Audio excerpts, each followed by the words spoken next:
The Game of Life, and How to Play It. By Florence Scovel Shinn.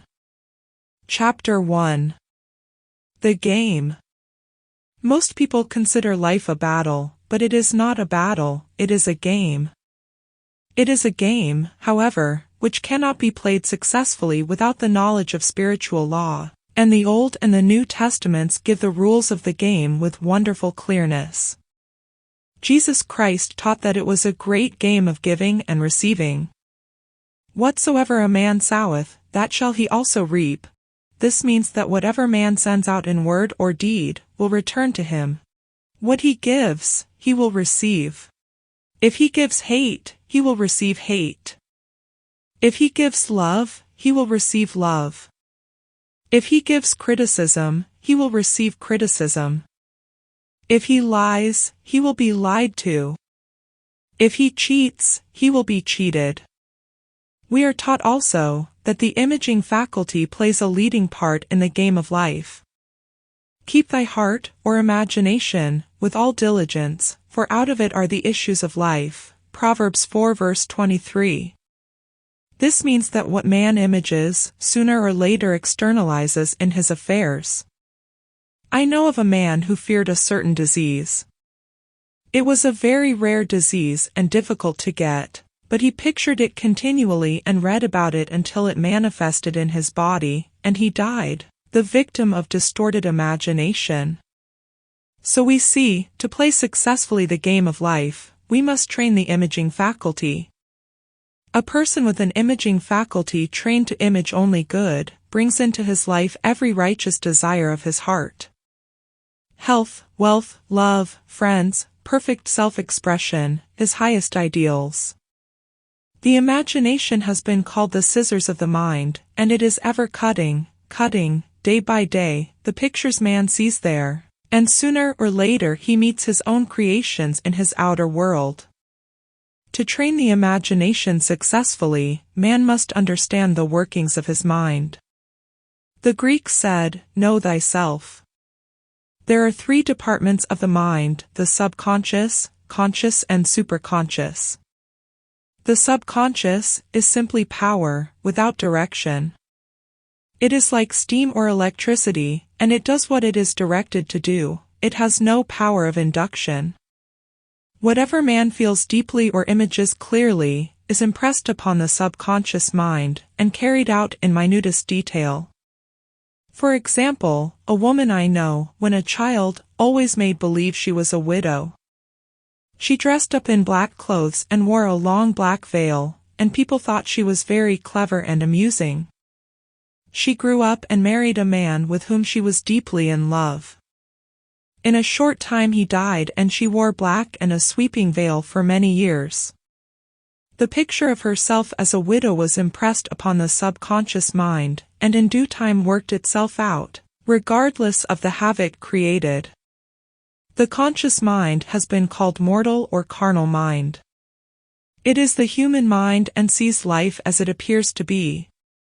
It sees death, disaster, sickness, poverty, and limitation of every kind, and it impresses the subconscious. The superconscious mind is the God mind within each man, and is the realm of perfect ideas. In it is the perfect pattern spoken of by Plato, the divine design, for there is a divine design for each person.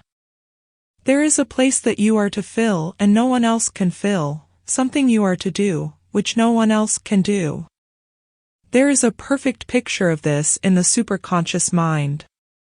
It usually flashes across the conscious as an unattainable ideal, something too good to be true.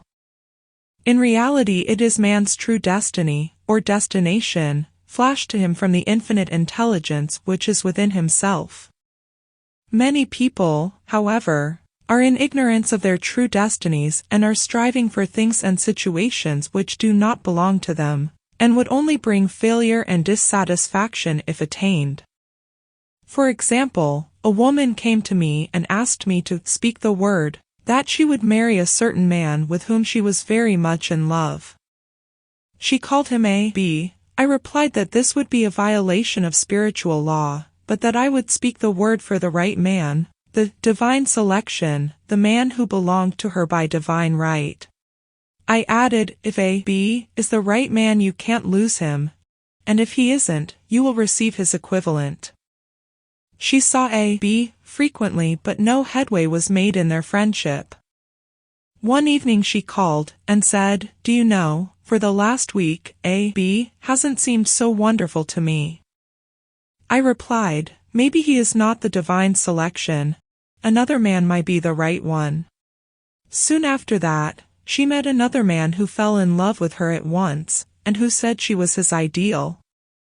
In fact, he said all the things that she had always wished A, B, would say to her. She remarked, it was quite uncanny. She soon returned his love, and lost all interest in A, B. This shows the law of substitution. A right idea was substituted for a wrong one, therefore there was no loss or sacrifice involved. Jesus Christ said, "Seek ye first the kingdom of God and his righteousness, and all these things shall be added unto you." And he said the kingdom was within man. The kingdom is the realm of right ideas, or the divine pattern. Jesus Christ taught that man's words played a leading part in the game of life. By your words ye are justified, and by your words ye are condemned. Many people have brought disaster into their lives through idle words. For example, a woman once asked me why her life was now one of poverty of limitation. Formerly she had a home, was surrounded by beautiful things, and had plenty of money. We found she had often tired of the management of her home, and had said repeatedly, "I'm sick and tired of things. I wish I lived in a trunk," and she added, "Today I am living in that trunk." She had spoken herself into a trunk. The subconscious mind has no sense of humor, and people often joke themselves into unhappy experiences. For example, a woman who had a great deal of money joked continually about getting ready for the poor house.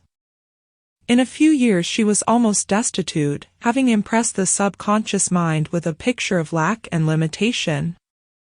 Fortunately, the law works both ways, and a situation of lack may be changed to one of plenty. For example, a woman came to me one hot summer's day for a treatment for prosperity. She was worn out, dejected, and discouraged. She said she possessed just $8 in the world. I said, "Good, we'll bless the $8 and multiply them as Jesus Christ multiplied the loaves and fishes, for he taught that every man had the power to bless and to multiply, to heal and to prosper." She said, "What shall I do next?" I replied, "Follow intuition." Have you a hunch to do anything, or to go anywhere? Intuition means intuition, or to be taught from within.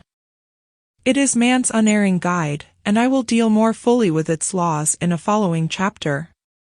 The woman replied, "I don't know. I seem to have a hunch to go home. I've just enough money for car fare."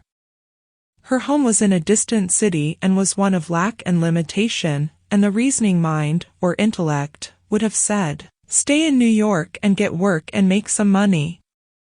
I replied, "Then go home, never violate a hunch." I spoke the following words for her: "Infinite Spirit, open the way for great abundance for blank." She is an irresistible magnet for all that belongs to her by divine right. I told her to repeat it continually also. She left for home immediately. In calling on a woman one day, she linked up with an old friend of her family. Through this friend, she received thousands of dollars in a most miraculous way. She has said to me often, "Tell people about the woman who came to you with $8 and a hunch."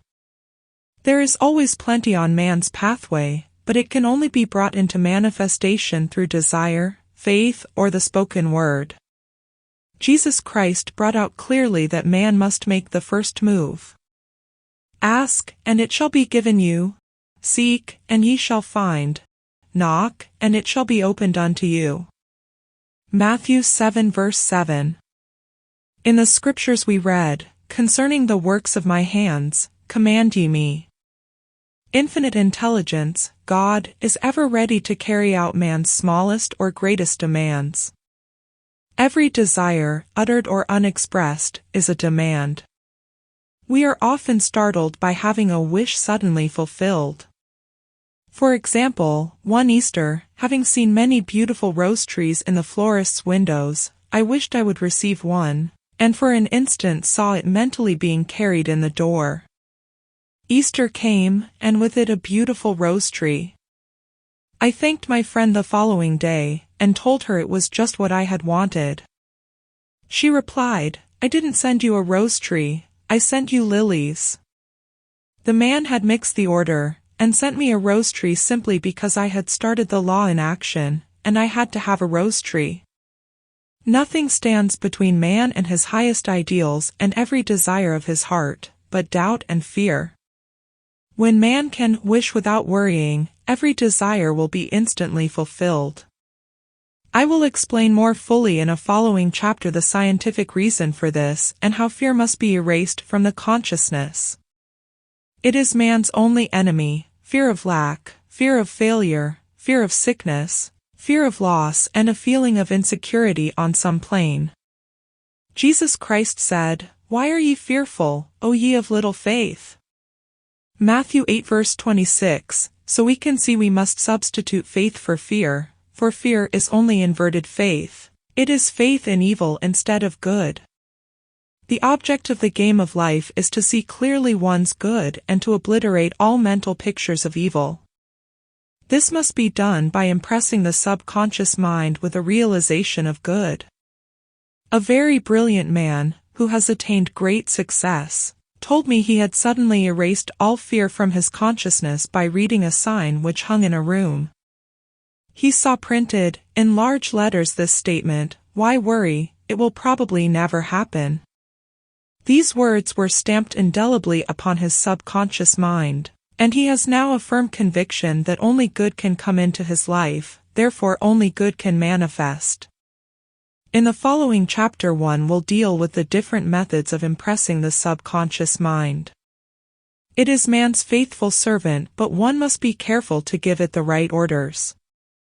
Man has ever a silent listener at his side, his subconscious mind. Every thought, every word is impressed upon it and carried out in amazing detail. It is like a singer making a record on the sensitive disc of the phonographic plate. Every note and tone of the singer's voice is registered. If he coughs or hesitates, it is registered also. So let us break all the old bad records in the subconscious mind, the records of our lives which we do not wish to keep, and make new and beautiful ones. Speak these words aloud, with power and conviction. I now smash and demolish, by my spoken word, every untrue record in my subconscious mind. They shall return to the dust heap of their native nothingness, for they came from my own vain imaginings. I now make my perfect records through the Christ within, the records of health, wealth, love, and perfect self-expression. This is the square of life, the game completed. In the following chapters, I will show how man can change his conditions by changing his words. Any man who does not know the power of the word is behind the times. Death and life are in the power of the tongue. Proverbs 18 verse 21. Chapter 2. The Law of Prosperity.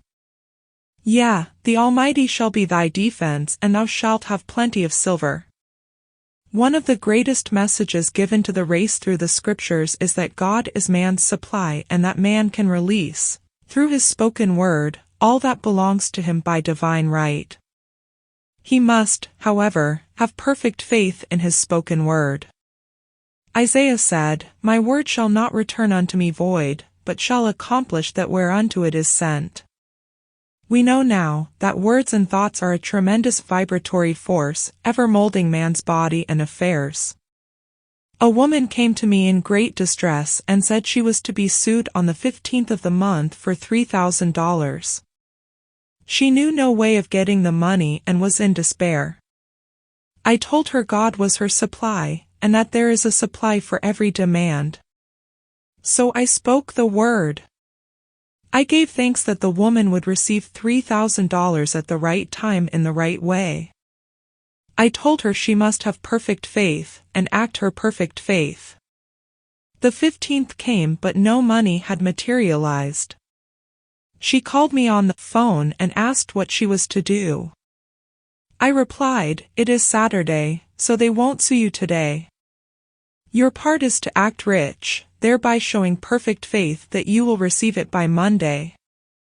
She asked me to lunch with her to keep up her courage. When I joined her at a restaurant, I said, "This is no time to economize. Order an expensive luncheon, act as if you had already received the $3,000. All things whatsoever ye ask in prayer, believing, ye shall receive." You must act as if you had already received. The next morning she called me on the phone and asked me to stay with her during the day. I said, "No. You are divinely protected and God is never too late." In the evening she phoned again, greatly excited, and said, "My dear, a miracle has happened. I was sitting in my room this morning, when the doorbell rang. I said to the maid, 'Don't let anyone in.' The maid, however, looked out the window and said, 'It's your cousin with the long white beard.' So I said, 'Call him back. I would like to see him.' He was just turning the corner, when he heard the maid's voice, and he came back. He talked for about an hour, and just as he was leaving he said, 'Oh, by the way, how are finances?' I told him I needed the money, and he said, 'Why, my dear, I will give you $3,000 the first of the month.' I didn't like to tell him I was going to be sued. What shall I do? I won't receive it till the first of the month, and I must have it tomorrow. I said, 'I'll keep on treating.' I said, 'Spirit is never too late.' I give thanks she has received the money on the invisible plane and that it manifests on time. The next morning her cousin called her up and said, 'Come to my office this morning and I will give you the money.' That afternoon, she had $3,000 to her credit in the bank, and wrote checks as rapidly as her excitement would permit. If one asks for success and prepares for failure, he will get the situation he has prepared for. For example, a man came to me asking me to speak the word that a certain debt would be wiped out. I found he spent his time planning what he would say to the man when he did not pay his bill, thereby neutralizing my words.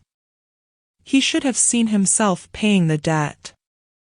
We have a wonderful illustration of this in the Bible, relating to the 3 kings who were in the desert, without water for their men and horses. They consulted the prophet Elisha, who gave them this astonishing message, "Thus saith the Lord, ye shall not see wind, neither shall ye see rain, yet make this valley full of ditches." Man must prepare for the thing he has asked for, when there isn't the slightest sign of it in sight. For example, a woman found it necessary to look for an apartment during the year when there was a great shortage of apartments in New York. It was considered almost an impossibility, and her friends were sorry for her and said, "Isn't it too bad? You'll have to store your furniture and live in a hotel." She replied, "You needn't feel sorry for me, I'm a Superman, and I'll get an apartment." She spoke the words, "Infinite Spirit, open the way for the right apartment." She knew there was a supply for every demand, and that she was unconditioned, working on the spiritual plane, and that, one with God is a majority. She had contemplated buying new blankets, when the tempter, the adverse thought or reasoning mind, suggested, "Don't buy the blankets, perhaps, after all, you won't get an apartment and you will have no use for them." She promptly replied, to herself, "I'll dig my ditches by buying the blankets." So she prepared for the apartment, acted as though she already had it. She found one in a miraculous way, and it was given to her although there were over 200 other applicants. The blankets showed active faith. It is needless to say that the ditches dug by the 3 kings in the desert were filled to overflowing. Read 2 Kings. Getting into the spiritual swing of things is no easy matter for the average person. The adverse thoughts of doubt and fear surge from the subconscious. They are the army of the aliens, which must be put to flight. This explains why it is so often darkest before the dawn. A big demonstration is usually preceded by tormenting thoughts. Having made a statement of high spiritual truth, one challenges the old beliefs in the subconscious, and error is exposed, to be put out. This is the time when one must make his affirmations of truth repeatedly, and rejoice and give thanks that he has already received. Before ye call I shall answer. This means that every good and perfect gift is already man's awaiting his recognition. Man can only receive what he sees himself receiving. The children of Israel were told that they could have all the land they could see. This is true of every man. He has only the land within his own mental vision. Every great work, every big accomplishment, has been brought into manifestation through holding to the vision, and often just before the big achievement, comes apparent failure and discouragement. The children of Israel, when they reached the promised land, were afraid to go in, for they said it was filled with giants who made them feel like grasshoppers. And there we saw the giants, and we were in our own sight as grasshoppers. This is almost every man's experience. However, the one who knows spiritual law is undisturbed by appearance, and rejoices while he is yet in captivity. That is, he holds to his vision and gives thanks that the end is accomplished, he has received. Jesus Christ gave a wonderful example of this. He said to his disciples, Say not ye, there are yet 4 months, and then cometh the harvest? Behold, I say unto you, lift up your eyes and look on the fields, for they are ripe already to harvest. His clear vision pierced the world of matter, and he saw clearly the fourth-dimensional world, things as they really are, perfect and complete in divine mind. So man must ever hold the vision of his journey's end and demand the manifestation of that which he has already received. It may be his perfect health, love, supply, self-expression, home or friends.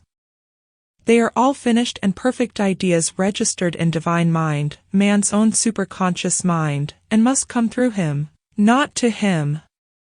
For example, a man came to me asking for treatments for success. It was imperative that he raise, within a certain time, $50,000 for his business. The time limit was almost up, when he came to me in despair. No one wanted to invest in his enterprise, and the bank had flatly refused a loan. I replied, I suppose you lost your temper while at the bank, therefore your power. You can control any situation if you first control yourself. Go back to the bank, I added, and I will treat. My treatment was, you are identified in love with the spirit of everyone connected with the bank. Let the divine idea come out of this situation. He replied, Woman, you are talking about an impossibility. Tomorrow is Saturday, the bank closes at 12, and my train won't get me there until 10, and the time limit is up tomorrow, and anyway they won't do it. It's too late. I replied, God doesn't need any time and is never too late. With him all things are possible. I added, I don't know anything about business, but I know all about God. He replied, It all sounds fine when I sit here listening to you, but when I go out it's terrible. He lived in a distant city, and I did not hear from him for a week. Then came a letter. It read, You were right. I raised the money, and will never again doubt the truth of all that you told me. I saw him a few weeks later, and I said, What happened? You evidently had plenty of time, after all. He replied, My train was late, and I got there just 15 minutes to 12. I walked into the bank quietly and said, I have come for the loan, and they gave it to me without a question. It was the last 15 minutes of the time allotted to him, and Infinite Spirit was not too late. In this instance, the man could never have demonstrated alone. He needed someone to help him hold to the vision. This is what one man can do for another. Jesus Christ knew the truth of this when he said, "If two of you shall agree on earth as touching anything that they shall ask, it shall be done for them of my Father which is in heaven." One gets too close to his own affairs and becomes doubtful and fearful. The friend or healer sees clearly the success, health, or prosperity, and never wavers, because he is not close to the situation. It is much easier to demonstrate for someone else than for oneself, so a person should not hesitate to ask for help if he feels himself wavering. A keen observer of life once said, "No man can fail if some one person sees him successful." Such is the power of the vision, and many a great man has owed his success to a wife, or sister, or a friend who believed in him, and held without wavering to the perfect pattern. Chapter 3. The Power of the Word. By thy words thou shalt be justified, and by thy words thou shalt be condemned. A person knowing the power of the word becomes very careful of his conversation. He has only to watch the reaction of his words to know that they do not return void. Through his spoken word, man is continually making laws for himself. I knew a man who said, "I always miss a car.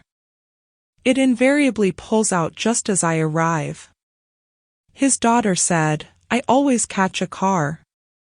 It's sure to come just as I get there." This occurred for years. Each had made a separate law for himself, one of failure, one of success. This is the psychology of superstitions.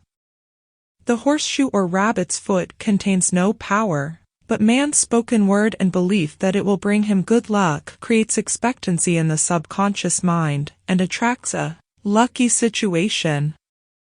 I find, however, this will not work when man has advanced spiritually and knows a higher law. One cannot turn back, and must put away graven images. For example, 2 men in my class had had great success in business for several months, when suddenly everything went to smash. We tried to analyze the situation, and I found, instead of making their affirmations and looking to God for success and prosperity, they had each bought a lucky monkey. I said, "Oh, I see, you have been trusting in the lucky monkeys instead of God. Put away the lucky monkeys and call on the law of forgiveness, for man has power to forgive or neutralize his mistakes." They decided to throw the lucky monkeys down a coal hole, and all went well again.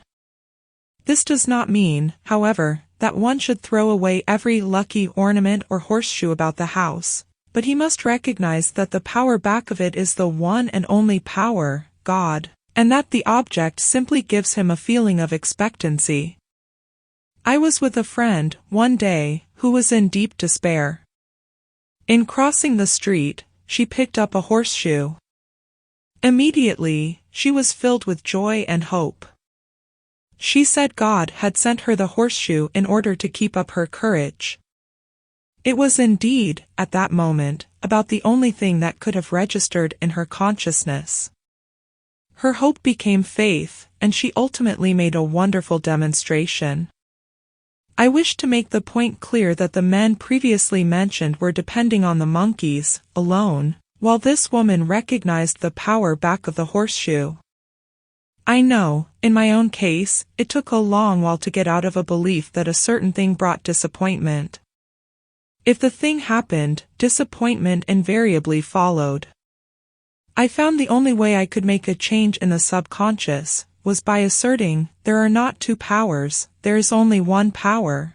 Therefore, there are no disappointments, and this thing means a happy surprise. I noticed a change at once, and happy surprises commenced coming my way. I have a friend who said nothing could induce her to walk under a ladder. I said, if you are afraid, you are giving in to a belief in two powers, good and evil, instead of one. As God is absolute, there can be no opposing power, unless man makes the false law of evil for himself. To show you believe in only one power, God, and that there is no power or reality in evil, walk under the next ladder you see. Soon after, she went to her bank. She wished to open her box in the safety deposit vault, and there stood a ladder on her pathway. It was impossible to reach the box without passing under the ladder. She quailed with fear and turned back. She could not face the lion on her pathway. However, when she reached the street, my words rang in her ears and she decided to return and walk under it. It was a big moment in her life, for ladders had held her in bondage for years.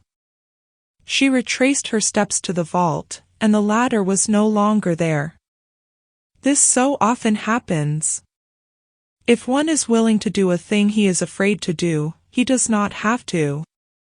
It is the law of non-resistance, which is so little understood. Someone has said that courage contains genius and magic. Face a situation fearlessly, and there is no situation to face, it falls away of its own weight. The explanation is that fear attracted the ladder on the woman's pathway, and fearlessness removed it. Thus the invisible forces are ever working for man who is always pulling the strings himself, though he does not know it. Owing to the vibratory power of words, whatever man voices, he begins to attract. People who continually speak of disease, invariably attract it. After man knows the truth, he cannot be too careful of his words. For example, I have a friend who often says on the phone, "Do come to see me and have a nice old-fashioned chat." This old-fashioned chat means an hour of about 500 to 1,000 destructive words, the principal topics being loss, lack, failure, and sickness. I reply, "No, I thank you. I've had enough old-fashioned chats in my life. They are too expensive, but I will be glad to have a new-fashioned chat, and talk about what we want, not what we don't want." There is an old saying that man only dares use his words for three purposes: to heal, bless, or prosper. What man says of others will be said of him, and what he wishes for another, he is wishing for himself. Curses, like chickens, come home to roost. If a man wishes someone bad luck, he is sure to attract bad luck himself. If he wishes to aid someone to success, he is wishing and aiding himself to success. The body may be renewed and transformed through the spoken word and clear vision, and disease be completely wiped out of the consciousness. The metaphysician knows that all disease has a mental correspondence, and in order to heal the body one must first heal the soul. The soul is the subconscious mind, and it must be saved from wrong thinking. In the 23rd Psalm, we read, "He restoreth my soul." This means that the subconscious mind or soul must be restored with the right ideas, and the mystical marriage is the marriage of the soul and the spirit, or the subconscious and superconscious mind. They must be one. When the subconscious is flooded with the perfect ideas of the superconscious, God and man are one. I and the Father are one.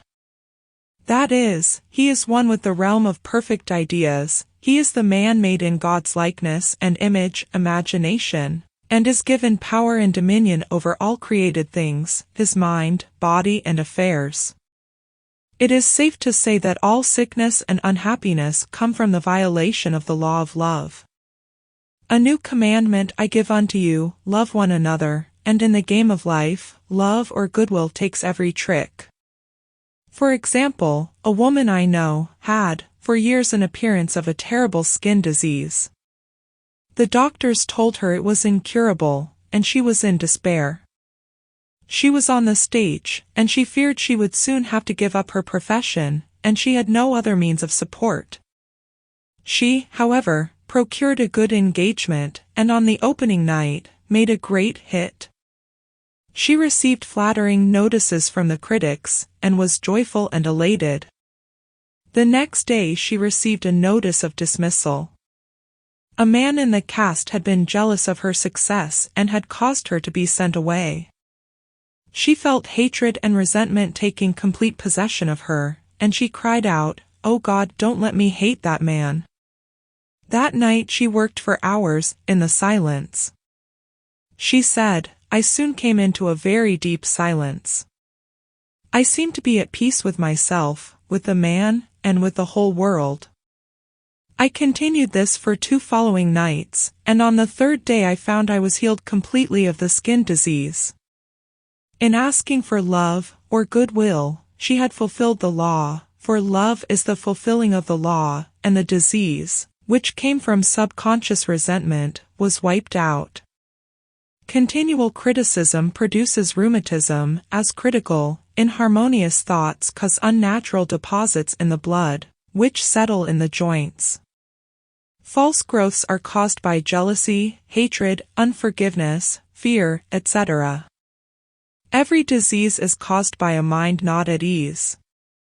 I said once, in my class, there is no use asking anyone what's the matter with you, we might just as well say, who's the matter with you?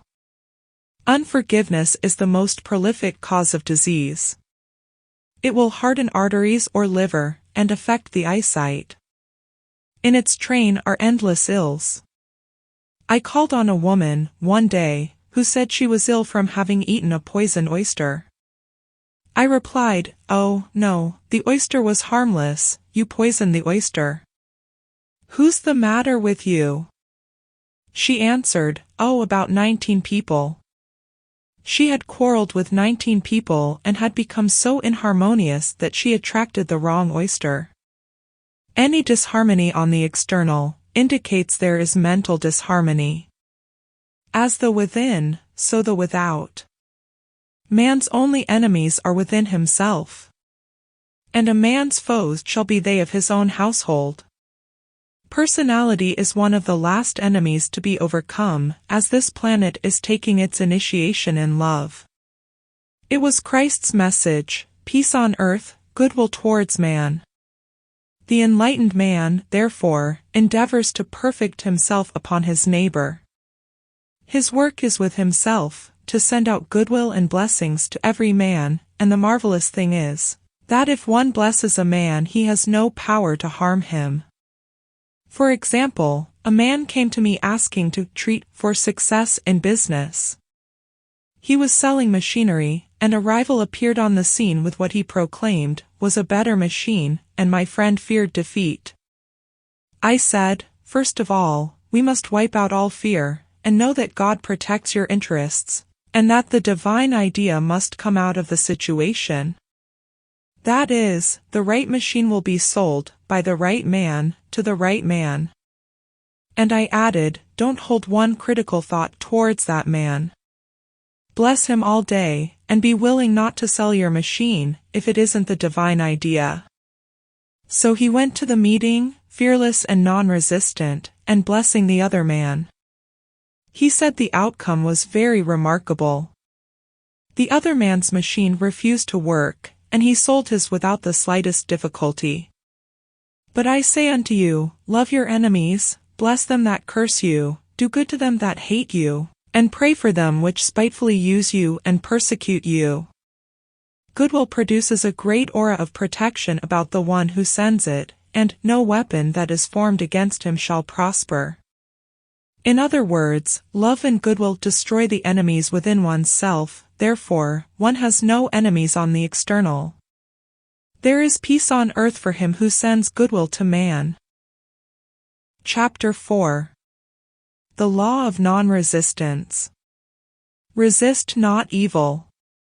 Be not overcome of evil, but overcome evil with good. Nothing on earth can resist an absolutely non-resistant person. The Chinese say that water is the most powerful element, because it is perfectly non-resistant.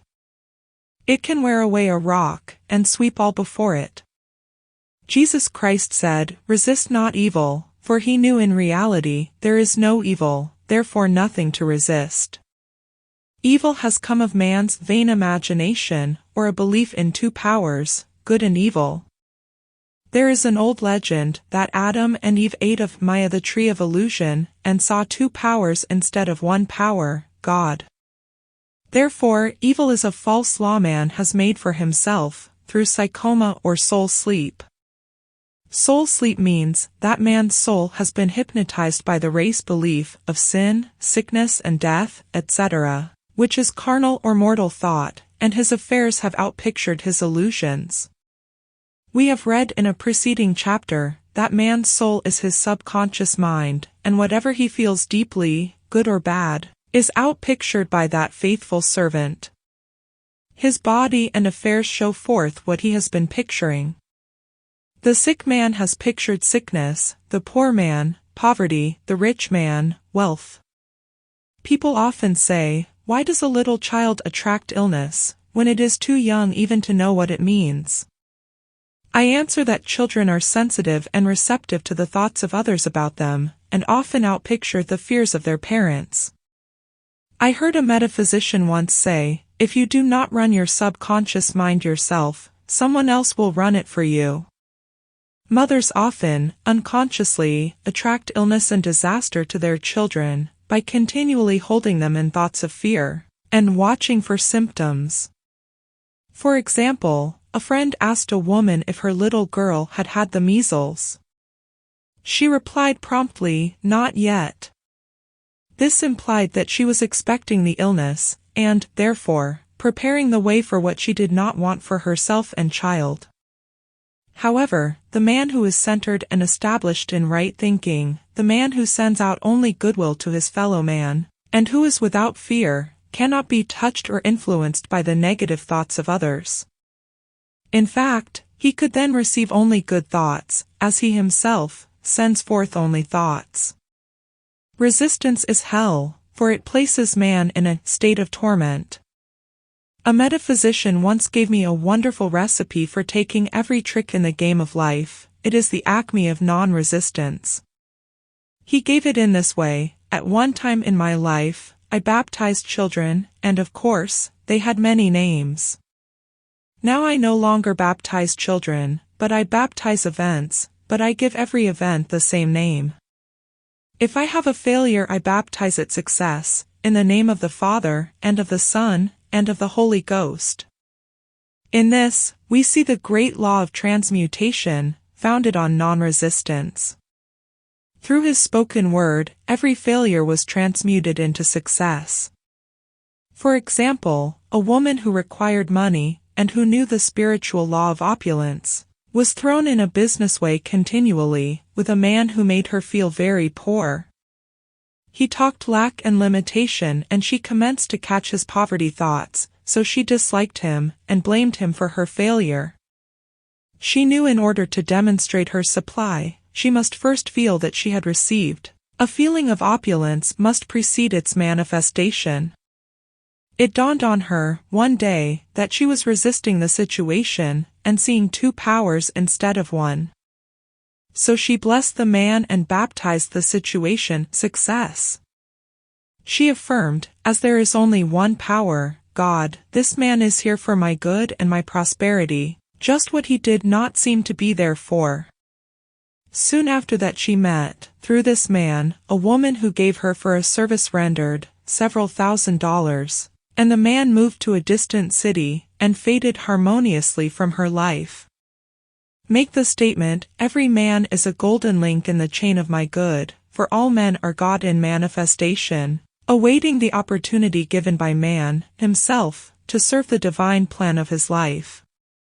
Bless your enemy, and you rob him of his ammunition. His arrows will be transmuted into blessings. This law is true of nations as well as individuals. Bless a nation, send love and goodwill to every inhabitant, and it is robbed of its power to harm. Man can only get the right idea of non-resistance through spiritual understanding. My students have often said, "I don't want to be a doormat." I reply, when you use non-resistance with wisdom, no one will ever be able to walk over you. Another example, one day I was impatiently awaiting an important telephone call. I resisted every call that came in and made no outgoing calls myself, reasoning that it might interfere with the one I was awaiting. Instead of saying, "Divine ideas never conflict, the call will come at the right time," leaving it to infinite intelligence to arrange, I commenced to manage things myself. I made the battle mine, not God's, and remained tense and anxious. The bell did not ring for about an hour, and I glanced at the phone and found the receiver had been off that length of time, and the phone was disconnected. My anxiety, fear, and belief in interference had brought on a total eclipse of the telephone. Realizing what I had done, I commenced blessing the situation at once. I baptized it success and affirmed, "I cannot lose any call that belongs to me by divine right. I am under grace, and not under law." A friend rushed out to the nearest telephone to notify the company to reconnect. She entered a crowded grocery, but the proprietor left his customers and attended to the call himself. My phone was connected at once, and 2 minutes later, I received a very important call, and about an hour afterwards, the one I had been awaiting. Once ships come in over a calm sea. So long as man resists a situation, he will have it with him. If he runs away from it, it will run after him. For example, I repeated this to a woman one day, and she replied, "How true that is." I was unhappy at home. I disliked my mother, who was critical and domineering, so I ran away and was married. But I married my mother, for my husband was exactly like my mother, and I had the same situation to face again. Agree with thine adversary quickly. This means, agree that the adverse situation is good, be undisturbed by it, and it falls away of its own weight. "None of these things move me," is a wonderful affirmation. The inharmonious situation comes from some disharmony within man himself. When there is, in him, no emotional response to an inharmonious situation, it fades away forever from his pathway.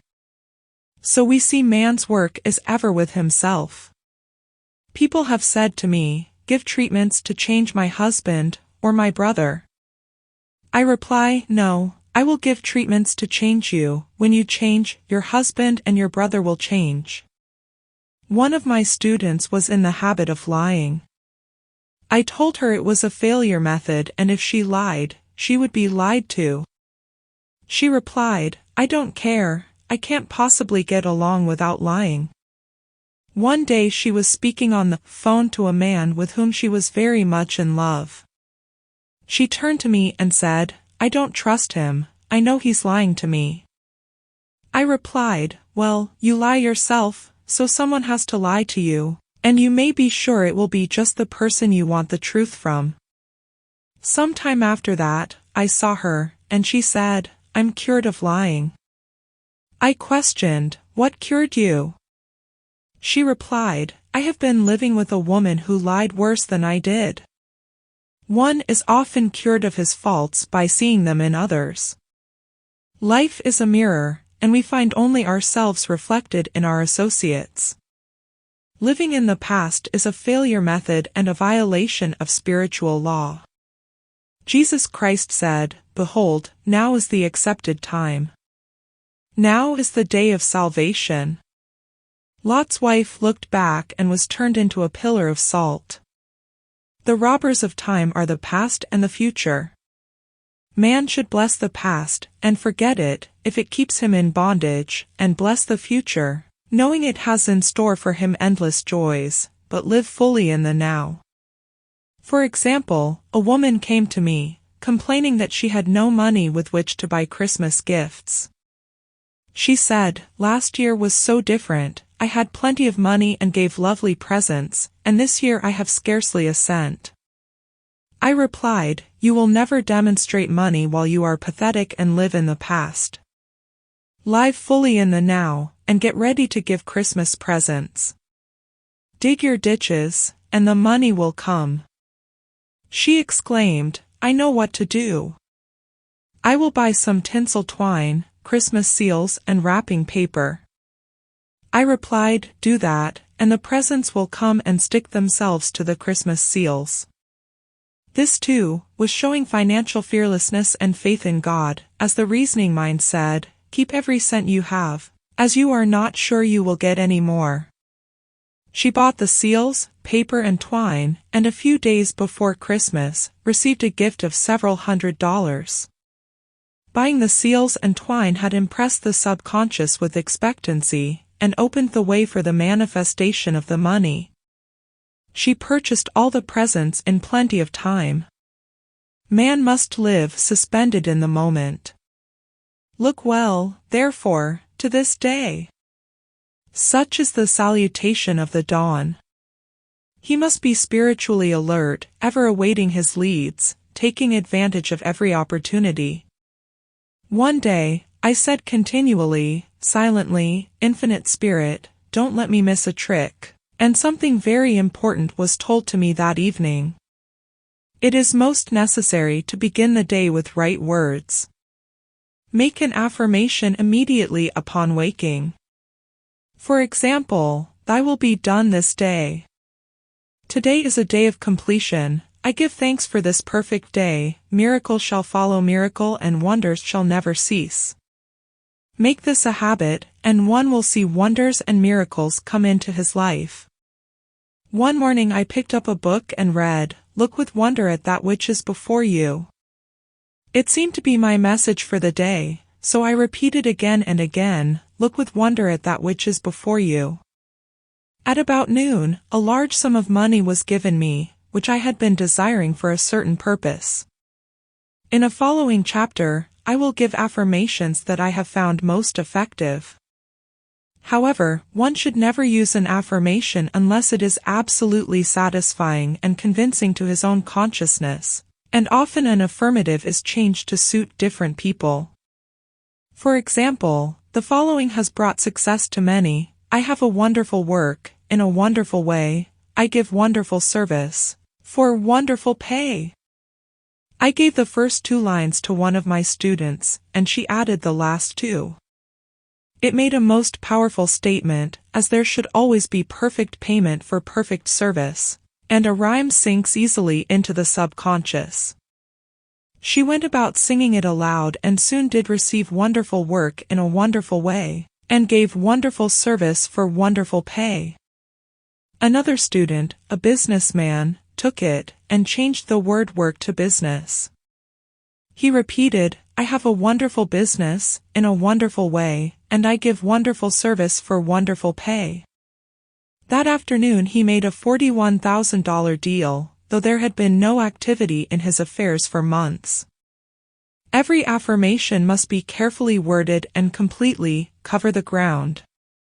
For example, I knew a woman who was in great need and made a demand for work. She received a great deal of work, but was never paid anything. She now knows to add wonderful service for wonderful pay. It is man's divine right to have plenty. More than enough. His barns should be full, and his cup should flow over. This is God's idea for man, and when man breaks down the barriers of lack in his own consciousness, the golden age will be his, and every righteous desire of his heart fulfilled. Chapter 5. The Law of Karma and the Law of Forgiveness. Man receives only that which he gives. The game of life is a game of boomerangs. Man's thoughts, deeds and words return to him sooner or later, with astounding accuracy. This is the law of karma, which is Sanskrit for comeback. Whatsoever a man soweth, that shall he also reap. For example, a friend told me this story of herself, illustrating the law. She said, I make all my karma on my aunt. Whatever I say to her, someone says to me. I am often irritable at home, and one day said to my aunt, who was talking to me during dinner, No more talk, I wish to eat in peace. The following day, I was lunching with a woman with whom I wished to make a great impression. I was talking animatedly when she said, "No more talk, I wish to eat in peace." My friend is high in consciousness, so her karma returns much more quickly than to one on the mental plane. The more man knows, the more he is responsible for, and a person with a knowledge of spiritual law, which he does not practice, suffers greatly, in consequence. The fear of the Lord, law, is the beginning of wisdom. If we read the word Lord, law, it will make many passages in the Bible much clearer. Vengeance is mine, I will repay, saith the Lord, law. It is the law which takes vengeance, not God. God sees man perfect, created in his own image, imagination, and given power and dominion. This is the perfect idea of man, registered in divine mind, awaiting man's recognition. For man can only be what he sees himself to be, and only attain what he sees himself attaining. Nothing ever happens without an onlooker, is an ancient saying. Man sees first his failure or success, his joy or sorrow, before it swings into visibility from the scenes set in his own imagination. We have observed this in the mother picturing disease for her child, or a woman seeing success for her husband. Jesus Christ said, "And ye shall know the truth, and the truth shall make you free." So, we see freedom, from all unhappy conditions, comes through knowledge, a knowledge of spiritual law. Obedience precedes authority, and the law obeys man when he obeys the law. The law of electricity must be obeyed before it becomes man's servant. When handled ignorantly, it becomes man's deadly foe. So with the laws of mind. For example, a woman with a strong personal will wished she owned a house which belonged to an acquaintance, and she often made mental pictures of herself living in the house. In the course of time, the man died and she moved into the house. Several years afterwards, coming into the knowledge of spiritual law, she said to me, "Do you think I had anything to do with that man's death?" I replied, "Yes, your desire was so strong, everything made way for it, but you paid your karmic debt. Your husband, whom you loved devotedly, died soon after, and the house was a white elephant on your hands for years." The original owner, however, could not have been affected by her thoughts had he been positive in the truth, nor her husband, but they were both under karmic law.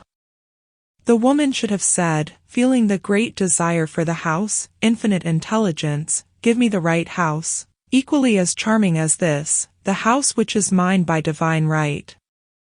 The divine selection would have given perfect satisfaction and brought good to all. The divine pattern is the only safe pattern to work by.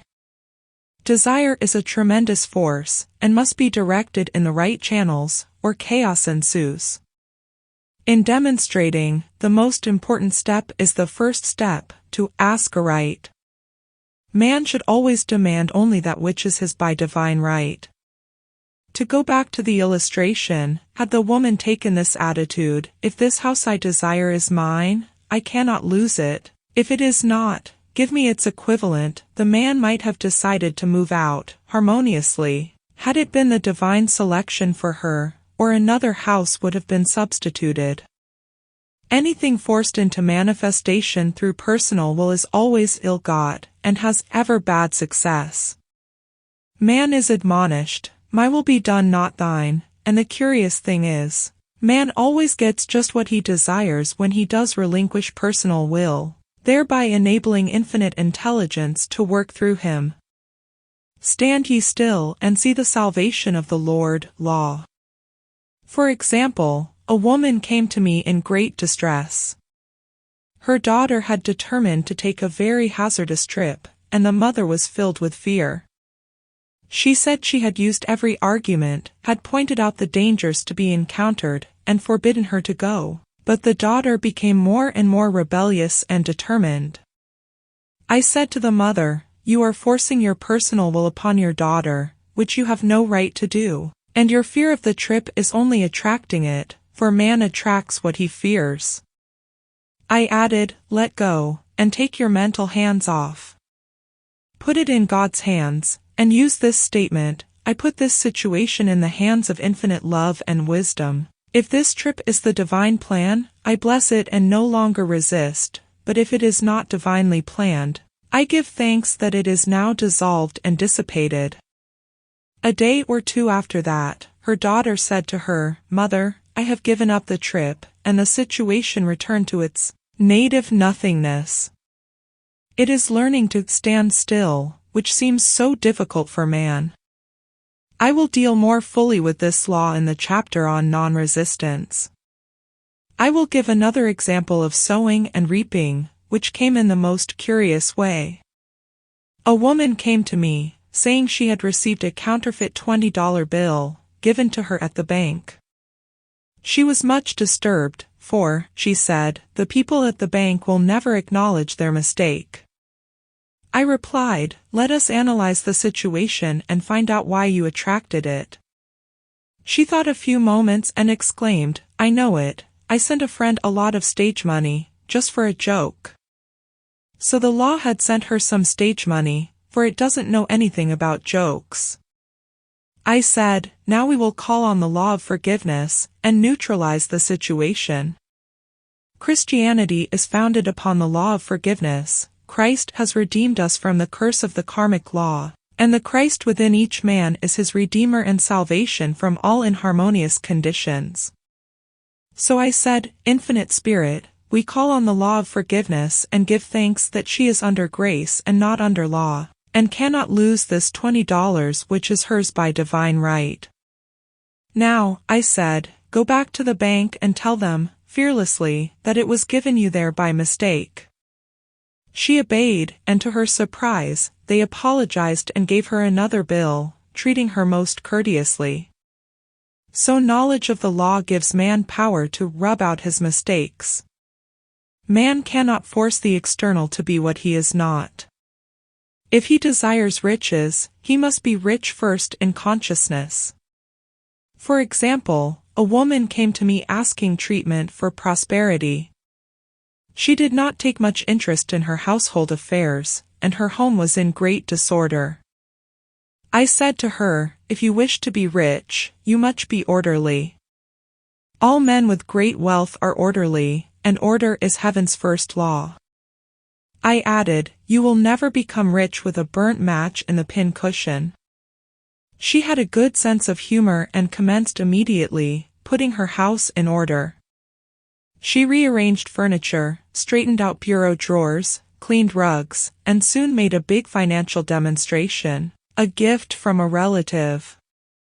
The woman, herself, became made over, and keeps herself keyed up financially, by being ever watchful of the external and expecting prosperity, knowing God is her supply. Many people are in ignorance of the fact that gifts and things are investments, and that hoarding and saving invariably lead to loss. There is that scattereth and yet increaseth, and there is that withholdeth more than is meet, but it tendeth to poverty. For example, I knew a man who wanted to buy a fur-lined overcoat. He and his wife went to various shops, but there was none he wanted. He said they were all too cheap-looking. At last, he was shown one, the salesman said was valued at $1,000, but which the manager would sell him for $500, as it was late in the season. His financial possessions amounted to about $700. The reasoning mind would have said, "You can't afford to spend nearly all you have on a coat," but he was very intuitive and never reasoned. He turned to his wife and said, "If I get this coat, I'll make a ton of money." So his wife consented, weakly. About a month later, he received a $10,000 commission. The coat made him feel so rich, it linked him with success and prosperity. Without the coat he would not have received the commission. It was an investment paying large dividends. If man ignores these leadings to spend or to give, the same amount of money will go in an uninteresting or unhappy way. For example, a woman told me, on Thanksgiving Day, she informed her family that they could not afford a Thanksgiving dinner. She had the money, but decided to save it. A few days later, someone entered her room and took from the bureau drawer the exact amount the dinner would have cost. The law always stands back of the man who spends fearlessly, with wisdom. For example, one of my students was shopping with her little nephew. The child clamored for a toy, which she told him she could not afford to buy. She realized suddenly that she was seeking lack, and not recognizing God as her supply. So she bought the toy, and on her way home, picked up, in the street, the exact amount of money she had paid for it. Jesus Christ brought the good news, the gospel, that there was a higher law than the law of karma, and that law transcends the law of karma. It is the law of grace, or forgiveness. It is the law which frees man from the law of cause and effect, the law of consequence. Under grace, and not under law. We are told that on this plane, man reaps where he has not sown, the gifts of God are simply poured out upon him. All that the kingdom affords is his. This continued state of bliss awaits the man who has overcome the race, or world, thought. In the world thought there is tribulation, but Jesus Christ said, "Be of good cheer, I have overcome the world." The world thought is that of sin, sickness, and death. He saw their absolute unreality and said sickness and sorrow shall pass away and death itself, the last enemy, be overcome. We know now, from a scientific standpoint, that death could be overcome by stamping the subconscious mind with the conviction of eternal youth and eternal life. The subconscious, being simply power without direction, carries out orders without questioning. Working under the direction of the superconscious, the Christ or God within man, the resurrection of the body, would be accomplished. Man would no longer throw off his body in death, it would be transformed into the body electric, sung by Walt Whitman, for Christianity is founded upon the forgiveness of sins and an empty tomb. Chapter 6. Casting the burden, impressing the subconscious. When man knows his own powers and the workings of his mind, his great desire is to find an easy and quick way to impress the subconscious with good, for simply an intellectual knowledge of the truth will not bring results. In my own case, I found the easiest way is in casting the burden. A metaphysician once explained it in this manner. He said, "The only thing which gives anything weight in nature is the law of gravitation, and if a boulder could be taken high above the planet, there would be no weight in that boulder." And that is what Jesus Christ meant when he said, "My yoke is easy and my burden is light." He had overcome the world vibration, and functioned in the fourth-dimensional realm, where there is only perfection, completion, life and joy. He said, "Come to me all ye that labor and are heavy laden, and I will give you rest. Take my yoke upon you, for my yoke is easy and my burden is light." We are also told in the 55th Psalm, to cast thy burden upon the Lord. Many passages in the Bible state that the battle is God's, not man's, and that man is always to stand still, and see the salvation of the Lord. This indicates that the superconscious mind, or Christ within, is the department which fights man's battle and relieves him of burdens.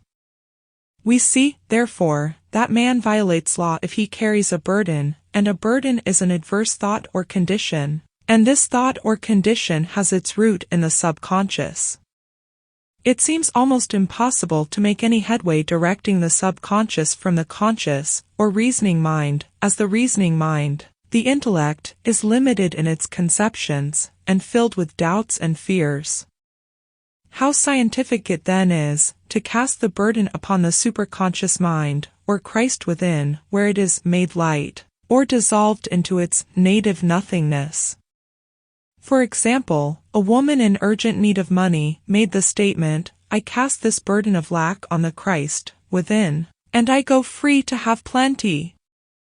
The belief in lack was her burden, and as she cast it upon the Christ within, the superconscious flooded the subconscious with its belief of plenty, and an avalanche of supply was the result. We read, "The Christ in you, the hope of glory." Another example, one of my students had been given a new piano, and there was no room in her studio for it until she had moved out the old one. She was in a state of perplexity. She wanted to keep the old piano, but knew of no place to send it. She became desperate, as the new piano was to be sent immediately, in fact, was on its way, with no place to put it. She said it came to her to repeat, "I cast this burden on the Christ within, and I go free." A few moments later, her phone rang, and a woman friend asked if she might rent her old piano, and it was moved out, a few minutes before the new one arrived. I knew a woman, whose burden was resentment. She said, "I cast this burden of resentment on the Christ within, and I go free, to be loving, harmonious, and happy." The almighty superconscious flooded the subconscious with love, and her whole life was changed. For years, resentment had held her in a state of torment and imprisoned her soul, the subconscious mind. The statement should be made over and over and over, sometimes for hours at a time, silently or audibly, with quietness but determination. I have often compared it to winding up a Victrola. We must wind ourselves up with the spoken word. I have noticed, in casting the burden, after a little while, one seems to see clearly.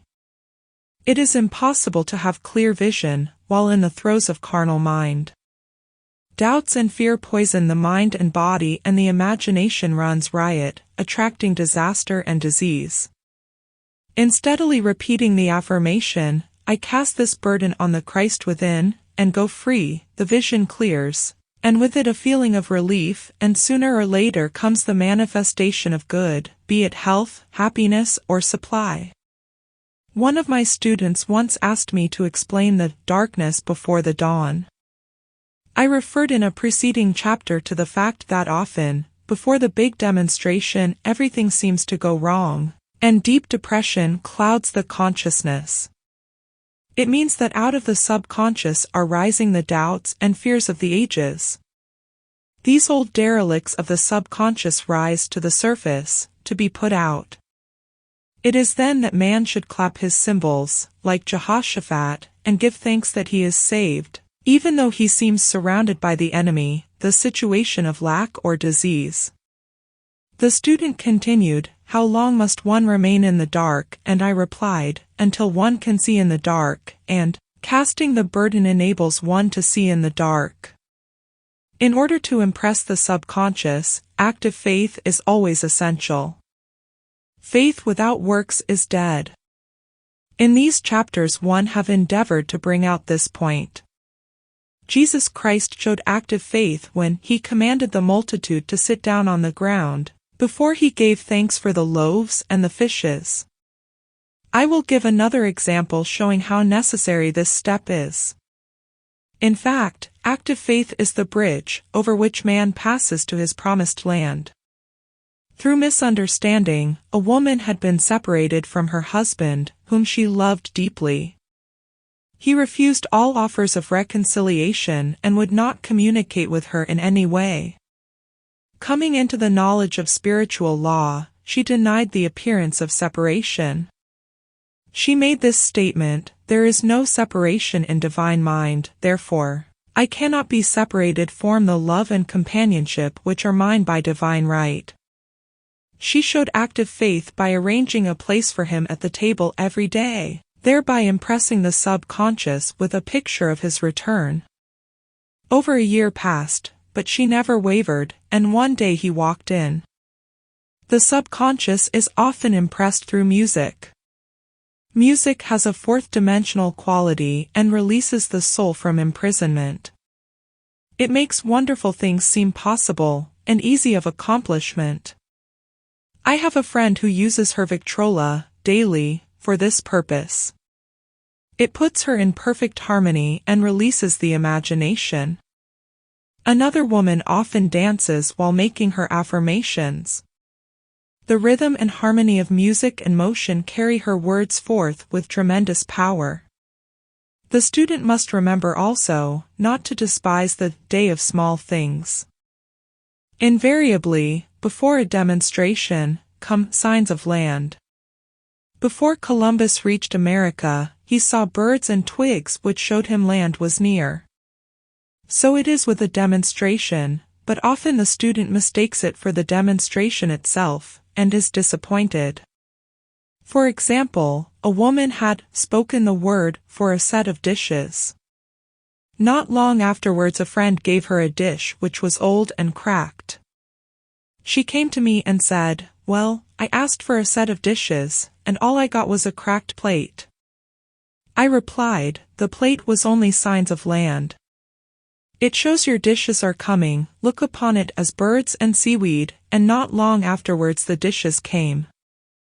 Continually making believe impresses the subconscious. If one makes believe he is rich, and makes believe he is successful, in due time he will reap. Children are always making believe, and, except ye be converted, and become as little children, ye shall not enter the kingdom of heaven. For example, I know of a woman who was very poor, but no one could make her feel poor. She earned a small amount of money from rich friends, who constantly reminded her of her poverty, and to be careful and saving. Regardless of their admonitions, she would spend all her earnings on a hat, or make someone a gift, and be in a rapturous state of mind. Her thoughts were always centered on beautiful clothes and rings and things, but without envying others. She lived in the world of the wondrous, and only riches seemed real to her. Before long she married a rich man, and the rings and things became visible. I do not know whether the man was the divine selection, but opulence had to manifest in her life, as she had imaged only opulence. There is no peace or happiness for man, until he has erased all fear from the subconscious. Fear is misdirected energy and must be redirected, or transmuted into faith. Jesus Christ said, "Why are ye fearful, O ye of little faith? All things are possible to him that believeth." I am asked, so often by my students, how can I get rid of fear? I reply, by walking up to the thing you are afraid of. The lion takes its fierceness from your fear. Walk up to the lion, and he will disappear, run away, and he runs after you. I have shown in previous chapters how the lion of lack disappeared when the individual spent money fearlessly, showing faith that God was his supply and therefore unfailing. Many of my students have come out of the bondage of poverty and are now bountifully supplied, through losing all fear of letting money go out. The subconscious is impressed with the truth that God is the giver and gift, therefore as one is one with the giver, he is one with the gift. A splendid statement is, I now thank God the giver for God the gift. Man has so long separated himself from his good and his supply, through thoughts of separation and lack, that sometimes it takes dynamite to dislodge these false ideas from the subconscious, and the dynamite is a big situation. We see in the foregoing illustration how the individual was freed from his bondage by showing fearlessness. Man should watch himself hourly to detect if his motive for action is fear or faith. Choose ye this day whom we shall serve, fear or faith. Perhaps one's fear is of personality. Then do not avoid the people feared, be willing to meet them cheerfully, and they will either prove golden links in the chain of one's good, or disappear harmoniously from one's pathway. Perhaps one's fear is of disease or germs. Then one should be fearless and undisturbed in a germ-laden situation, and he would be immune. One can only contract germs while vibrating at the same rate as the germ, and fear drags men down to the level of the germ. Of course, the disease-laden germ is the product of carnal mind, as all thought must objectify. Germs do not exist in the superconscious or divine mind, therefore are the product of man's vain imagination. In the twinkling of an eye, man's release will come when he realizes there is no power in evil. The material world will fade away, and the fourth-dimensional world, the world of the wondrous, will swing into manifestation. And I saw a new heaven and a new earth, and there shall be no more death, neither sorrow nor crying, neither shall there be any more pain, for the former things are passed away. Chapter 7. Love. Every man on this planet is taking his initiation in love. A new commandment I give unto you, that ye love one another. Ouspensky states, in Tertium Organum, that love is a cosmic phenomenon, and opens to man the fourth-dimensional world, the world of the wondrous. Real love is selfless and free from fear. It pours itself out upon the object of its affection, without demanding any return. Its joy is in the joy of giving.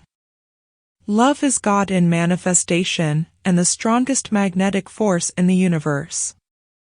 Pure, unselfish love draws to itself its own, it does not need to seek or demand. Scarcely anyone has the faintest conception of real love. Man is selfish, tyrannical, or fearful in his affections, thereby losing the thing he loves. Jealousy is the worst enemy of love, for the imagination runs riot, seeing the loved one attracted to another, and invariably these fears objectify if they are not neutralized. For example, a woman came to me in deep distress.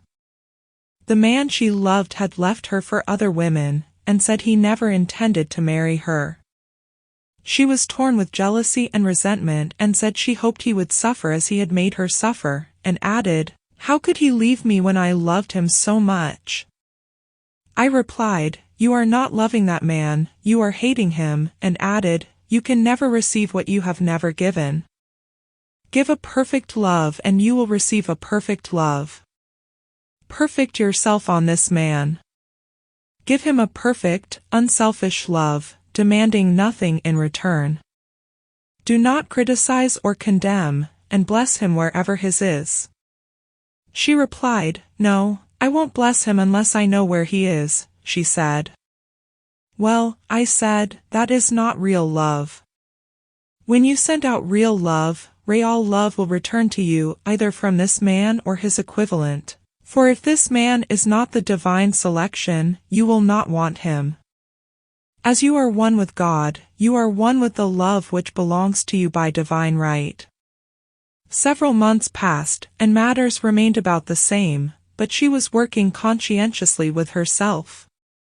I said, when you are no longer disturbed by his cruelty, he will cease to be cruel, as you are attracting it through your own emotions. Then I told her of a brotherhood in India, who never said, "Good morning," to each other. They used these words, "I salute the divinity in you." They saluted the divinity in every man, and in the wild animals in the jungle, and they were never harmed, for they saw only God in every living thing. I said, "Salute the divinity in this man, and say, I see your divine self only. I see you as God see you, perfect, made in his image and likeness." She found she was becoming more poised, and gradually losing her resentment. He was a captain, and she always called him the Cap. One day, she said, suddenly, "God bless the Cap wherever he is." I replied, "Now that is real love, and when you have become a complete circle, and are no longer disturbed by the situation, you will have his love, or attract its equivalent." I was moving at this time, and did not have a telephone, so was out of touch with her for a few weeks, when one morning I received a letter saying, "We are married." At the earliest opportunity, I paid her a call. My first words were, "What happened?" "Oh," she exclaimed, "a miracle." One day I woke up and all suffering had ceased. I saw him that evening and he asked me to marry him. We were married in about a week, and I have never seen a more devoted man. There is an old saying, "No man is your enemy, no man is your friend, every man is your teacher." So one should become impersonal and learn what each man has to teach him, and soon he would learn his lessons and be free. The woman's lover was teaching her selfless love, which every man, sooner or later, must learn. Suffering is not necessary for man's development, it is the result of violation of spiritual law, but few people seem able to rouse themselves from their soul sleep without it. When people are happy, they usually become selfish, and automatically the law of karma is set in action. Man often suffers loss through lack of appreciation. I knew a woman who had a very nice husband, but she said often, "I don't care anything about being married, but that is nothing against my husband. I'm simply not interested in married life." She had other interests, and scarcely remembered she had a husband. She only thought of him when she saw him. One day her husband told her he was in love with another woman, and left. She came to me in distress and resentment. I replied, "It is exactly what you spoke the word for. You said you didn't care anything about being married, so the subconscious worked to get you unmarried." She said, "Oh yes, I see. People get what they want, and then feel very much hurt." She soon became in perfect harmony with the situation, and knew they were both much happier apart. When a woman becomes indifferent or critical, and ceases to be an inspiration to her husband, he misses the stimulus of their early relationship and is restless and unhappy. A man came to me dejected, miserable, and poor. His wife was interested in the science of numbers, and had had him read. It seems the report was not very favorable, for he said, "My wife says I'll never amount to anything because I am a 2. I replied, "I don't care what your number is, you are a perfect idea in divine mind, and we will demand the success and prosperity which are already planned for you by that infinite intelligence." Within a few weeks, he had a very fine position, and a year or 2 later, he achieved a brilliant success as a writer. No man is a success in business unless he loves his work. The picture the artist paints for love of his art is his greatest work. The pot boiler is always something to live down. No man can attract money if he despises it. Many people are kept in poverty by saying, "Money means nothing to me, and I have a contempt for people who have it." This is the reason so many artists are poor. Their contempt for money separates them from it. I remember hearing one artist say of another, "He's no good as an artist, he has money in the bank." This attitude of mind, of course, separates man from his supply. He must be in harmony with a thing in order to attract it. Money is God in manifestation, as freedom from want and limitation, but it must be always kept in circulation and put to right uses. Hoarding and saving react with grim vengeance. This does not mean that man should not have houses and lots, stocks and bonds, for the barns of the righteous man shall be full. It means man should not hoard even the principal, if an occasion arises, when money is necessary. In letting it go out fearlessly and cheerfully, he opens the way for more to come in, for God is man's unfailing and inexhaustible supply. This is the spiritual attitude towards money, and the great bank of the universal never fails. We see an example of hoarding in the film production of Greed. The woman won $5,000 in a lottery, but would not spend it. She hoarded and saved, let her husband suffer and starve, and eventually she scrubbed floors for a living. She loved the money itself and put it above everything, and one night she was murdered and the money taken from her. This is an example of where love of money is the root of all evil. Money in itself is good and beneficent, but used for destructive purposes, hoarded and saved, or considered more important than love, brings disease and disaster, and the loss of the money itself. Follow the path of love, and all things are added, for God is love, and God is supply. Follow the path of selfishness and greed, and the supply vanishes, or man is separated from it. For example, I knew the case of a very rich woman, who hoarded her income. She rarely gave anything away, but bought and bought things for herself. She was very fond of necklaces, and a friend once asked her how many she possessed. She replied, 67. She bought them and put them away, carefully wrapped in tissue paper. Had she used the necklaces it would have been quite legitimate, but she was violating the law of use. Her closets were filled with clothes she never wore, and jewels which never saw the light. The woman's arms were gradually becoming paralyzed from holding on to things, and eventually she was considered incapable of looking after her affairs and her wealth was handed over to others to manage. So man, in ignorance of the law, brings about his own destruction. All disease, all unhappiness, come from the violation of the law of love.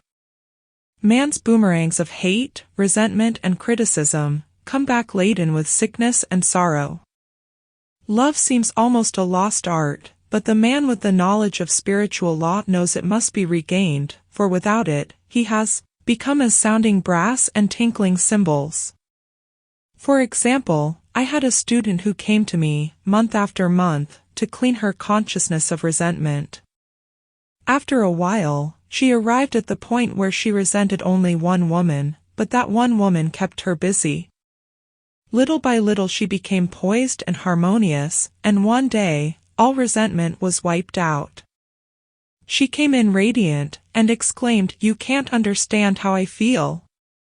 The woman said something to me, and instead of being furious I was loving and kind, and she apologized and was perfectly lovely to me. No one can understand the marvelous lightness I feel within. Love and goodwill are invaluable in business. For example, a woman came to me, complaining of her employer. She said she was cold and critical and knew she did not want her in the position. Well, I replied, salute the divinity in the woman and send her love. She said, I can't, she's a marble woman.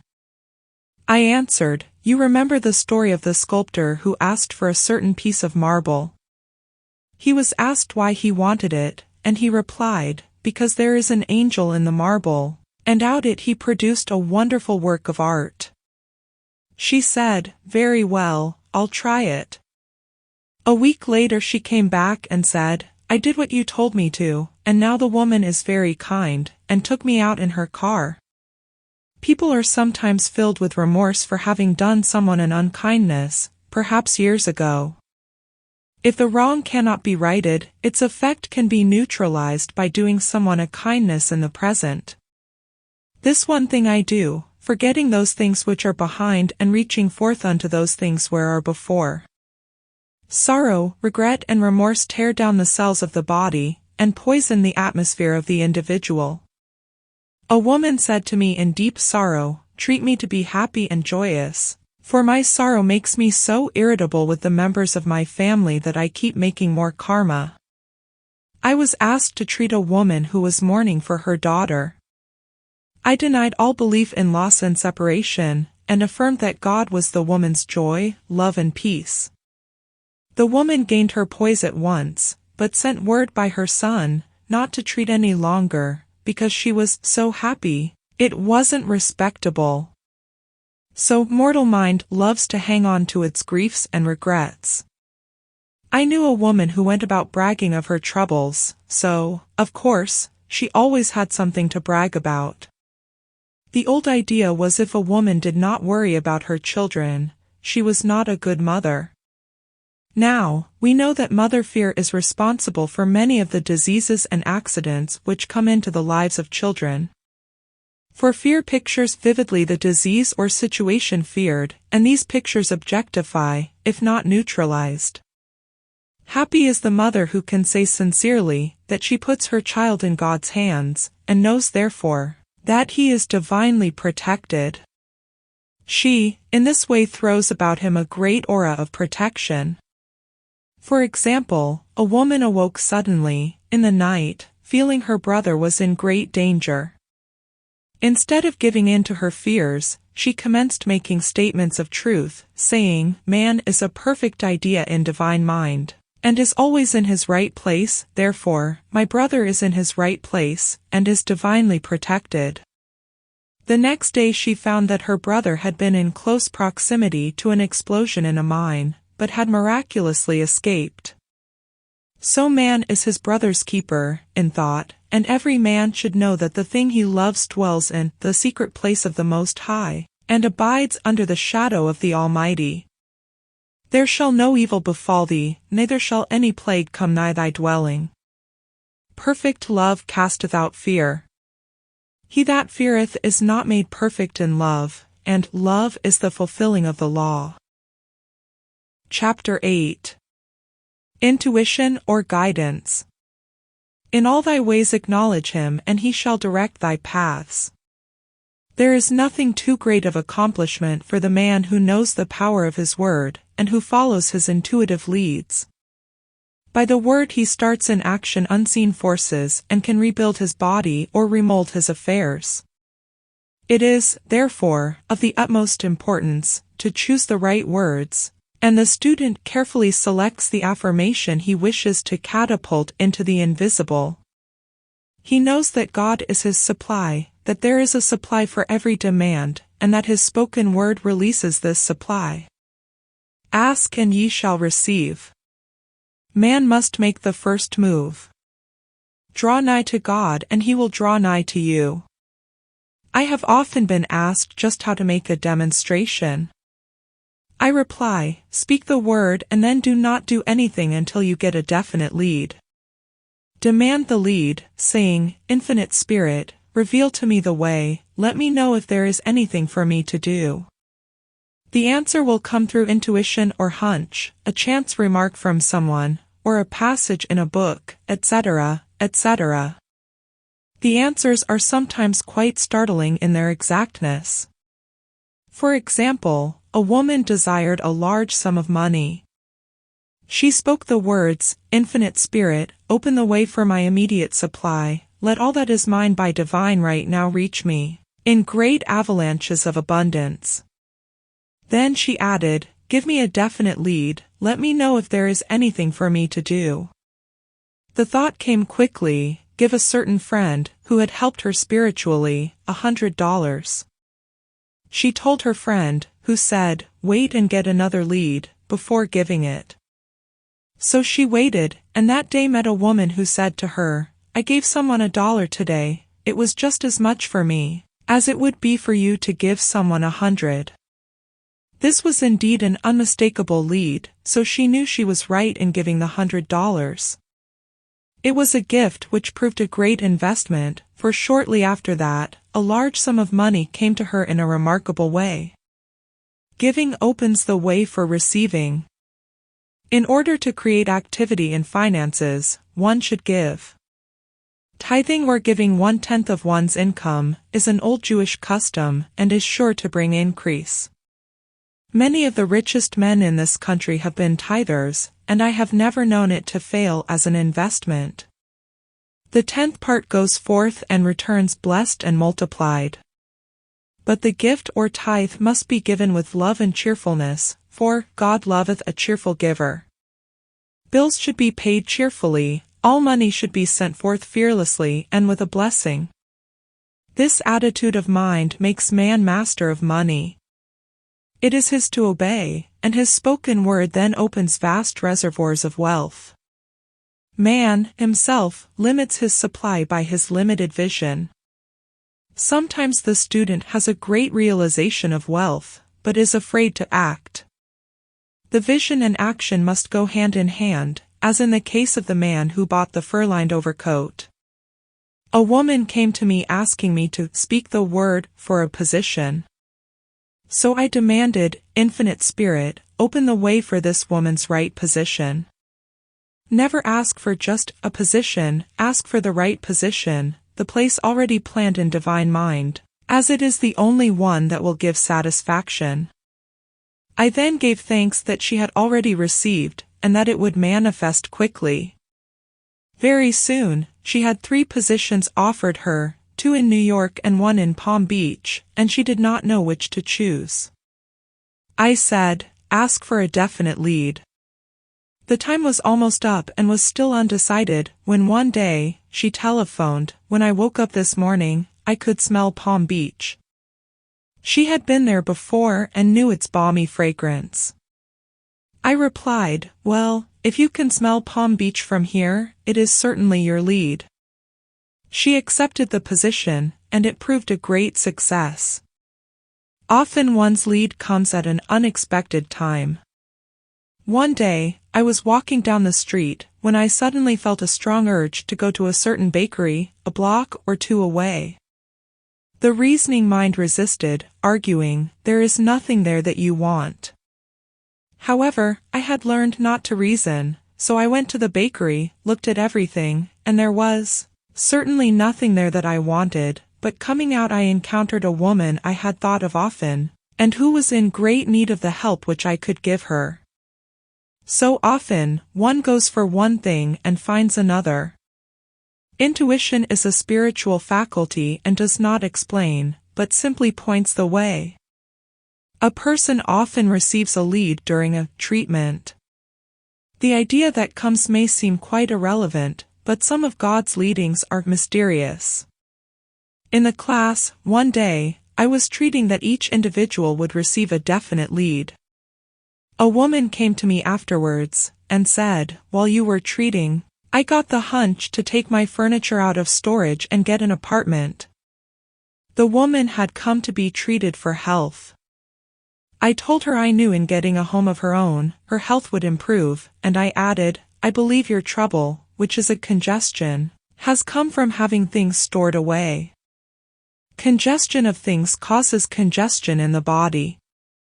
You have violated the law of use, and your body is paying the penalty." So I gave thanks that divine order was established in her mind, body and affairs. People little dream of how their affairs react on the body. There is a mental correspondence for every disease. A person might receive instantaneous healing through the realization of his body being a perfect idea in divine mind, and, therefore, whole and perfect. But if he continues his destructive thinking, hoarding, hating, fearing, condemning, the disease will return. Jesus Christ knew that all sickness came from sin, but admonished the leper after the healing, to go and sin no more, lest a worse thing come upon him. So man's soul, or subconscious mind, must be washed whiter than snow, for permanent healing. And the metaphysician is always delving deep for the correspondence. Jesus Christ said, "Condemn not lest ye also be condemned.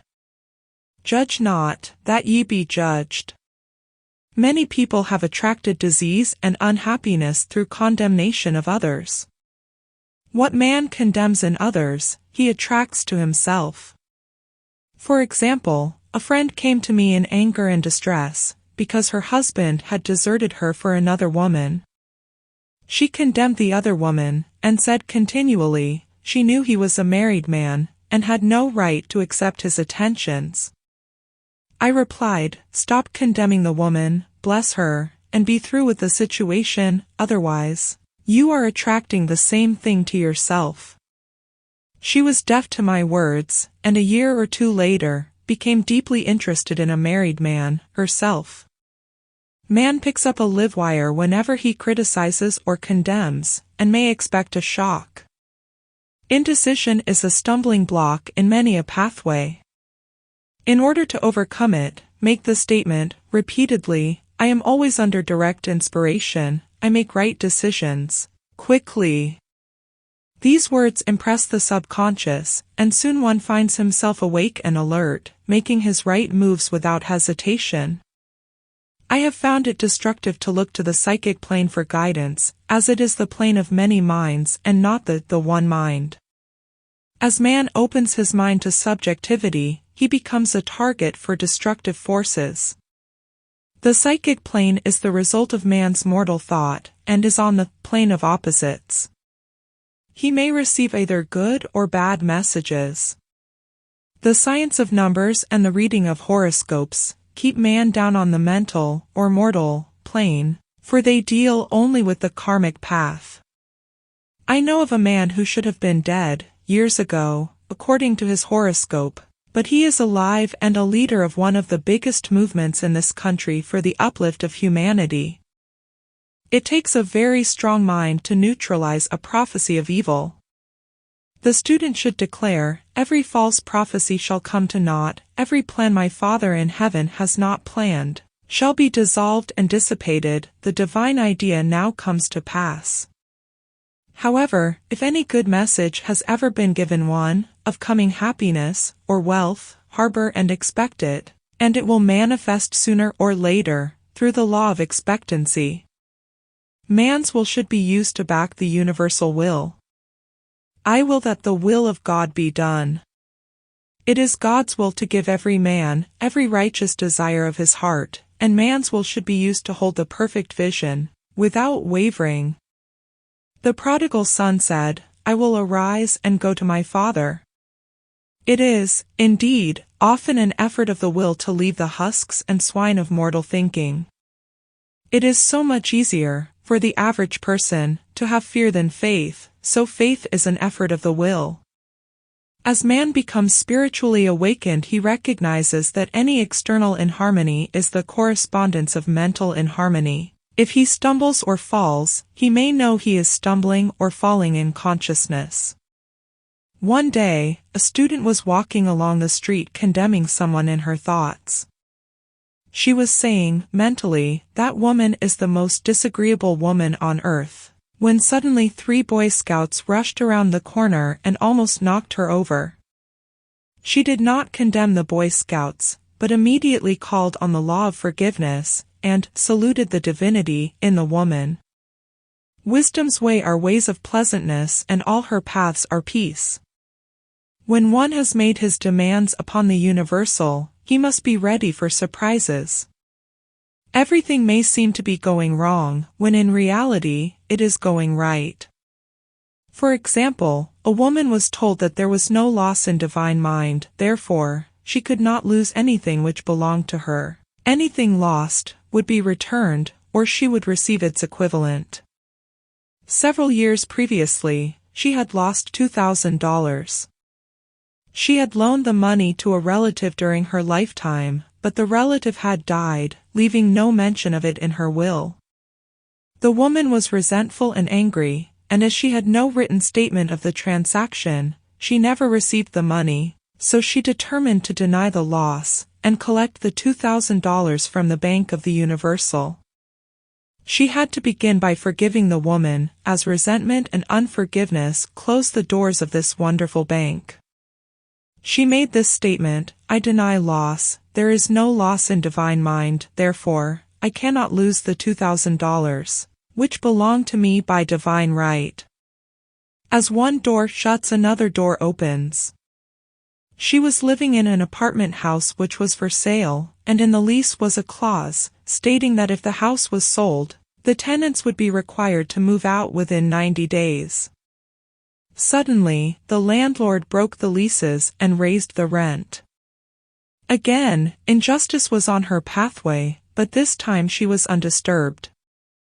She blessed the landlord, and said, as the rent has been raised, it means that I'll be that much richer, for God is my supply. New leases were made out for the advanced rent, but by some divine mistake, the 90 days clause had been forgotten. Soon after, the landlord had an opportunity to sell the house. On account of the mistake in the new leases, the tenants held possession for another year. The agent offered each tenant $200 if he would vacate. Several families moved, 3 remained, including the woman. A month or 2 passed, and the agent again appeared. This time he said to the woman, will you break your lease for the sum of $1,500? It flashed upon her, here comes the $2,000. She remembered having said to friends in the house, we will all act together if anything more is said about leaving. So her lead was to consult her friends. These friends said, well, if they have offered you $1,500 they will certainly give $2,000. So she received a check for $2,000 for giving up the apartment. It was certainly a remarkable working of the law, and the apparent injustice was merely opening the way for her demonstration. It proved that there is no loss, and when man takes his spiritual stand, he collects all that is his from this great reservoir of good. I will restore to you the years the locusts have eaten. The locusts are the doubts, fears, resentments, and regrets of mortal thinking. These adverse thoughts, alone, rob man, for no man gives to himself but himself, and no man takes away from himself, but himself. Man is here to prove God and to bear witness to the truth, and he can only prove God by bringing plenty out of lack, and justice out of injustice. Prove me now herewith, saith the Lord of hosts, if I will not open you the windows of heaven, and pour out a blessing, that there shall not be room enough to receive it. Chapter 9. Perfect Self-Expression, or the Divine Design. No wind can drive my bark astray nor change the tide of destiny. There is for each man, perfect self-expression. There is a place which he is to fill and no one else can fill. Something which he is to do, which no one else can do. It is his destiny. This achievement is held, a perfect idea in divine mind, awaiting man's recognition.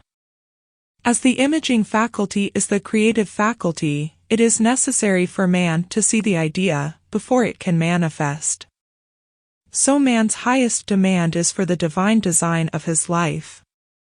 He may not have the faintest conception of what it is, for there is, possibly, some marvelous talent hidden deep within him.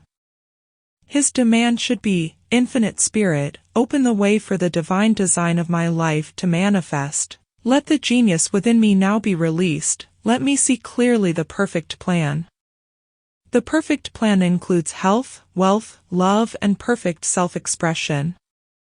This is the square of life, which brings perfect happiness.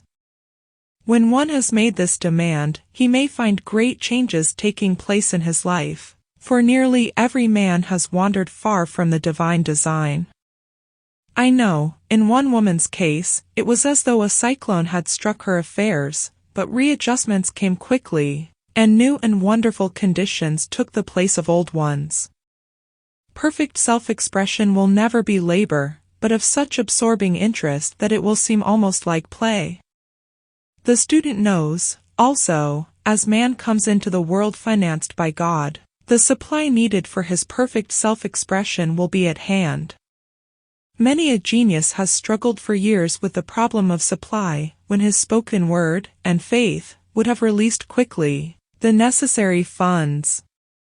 For example, after the class, one day, a man came to me and handed me a cent. He said, I have just 7 cents in the world, and I'm going to give you one, for I have faith in the power of your spoken word. I want you to speak the word for my perfect self-expression and prosperity. I spoke the word, and did not see him again until a year later. He came in one day, successful and happy, with a roll of yellow bills in his pocket. He said, immediately after you spoke the word, I had a position offered me in a distant city, and am now demonstrating health, happiness, and supply.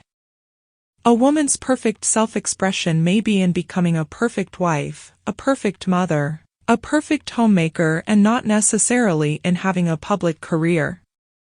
Demand definite leads, and the way will be made easy and successful.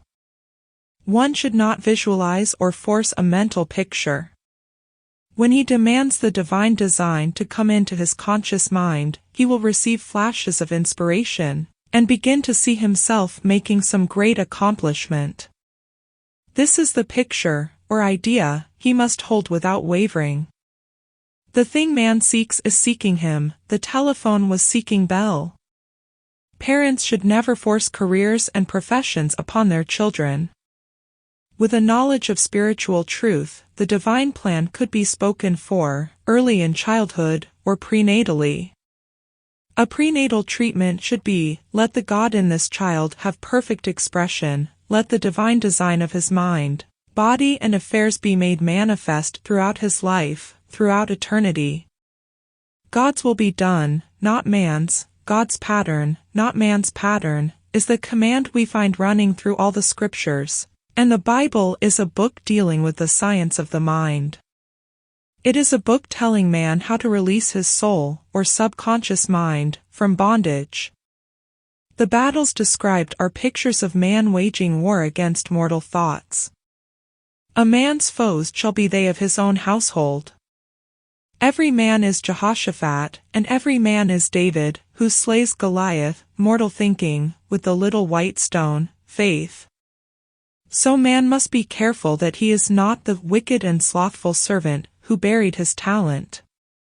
There is a terrible penalty to be paid for not using one's ability. Often fear stands between man and his perfect self-expression.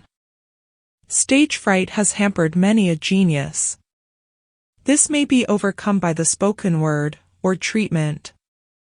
The individual then loses all self-consciousness, and feels simply that he is a channel for infinite intelligence to express itself through. He is under direct inspiration, fearless, and confident, for he feels that it is the Father within him who does the work. A young boy came often to my class with his mother. He asked me to speak the word for his coming examinations at school.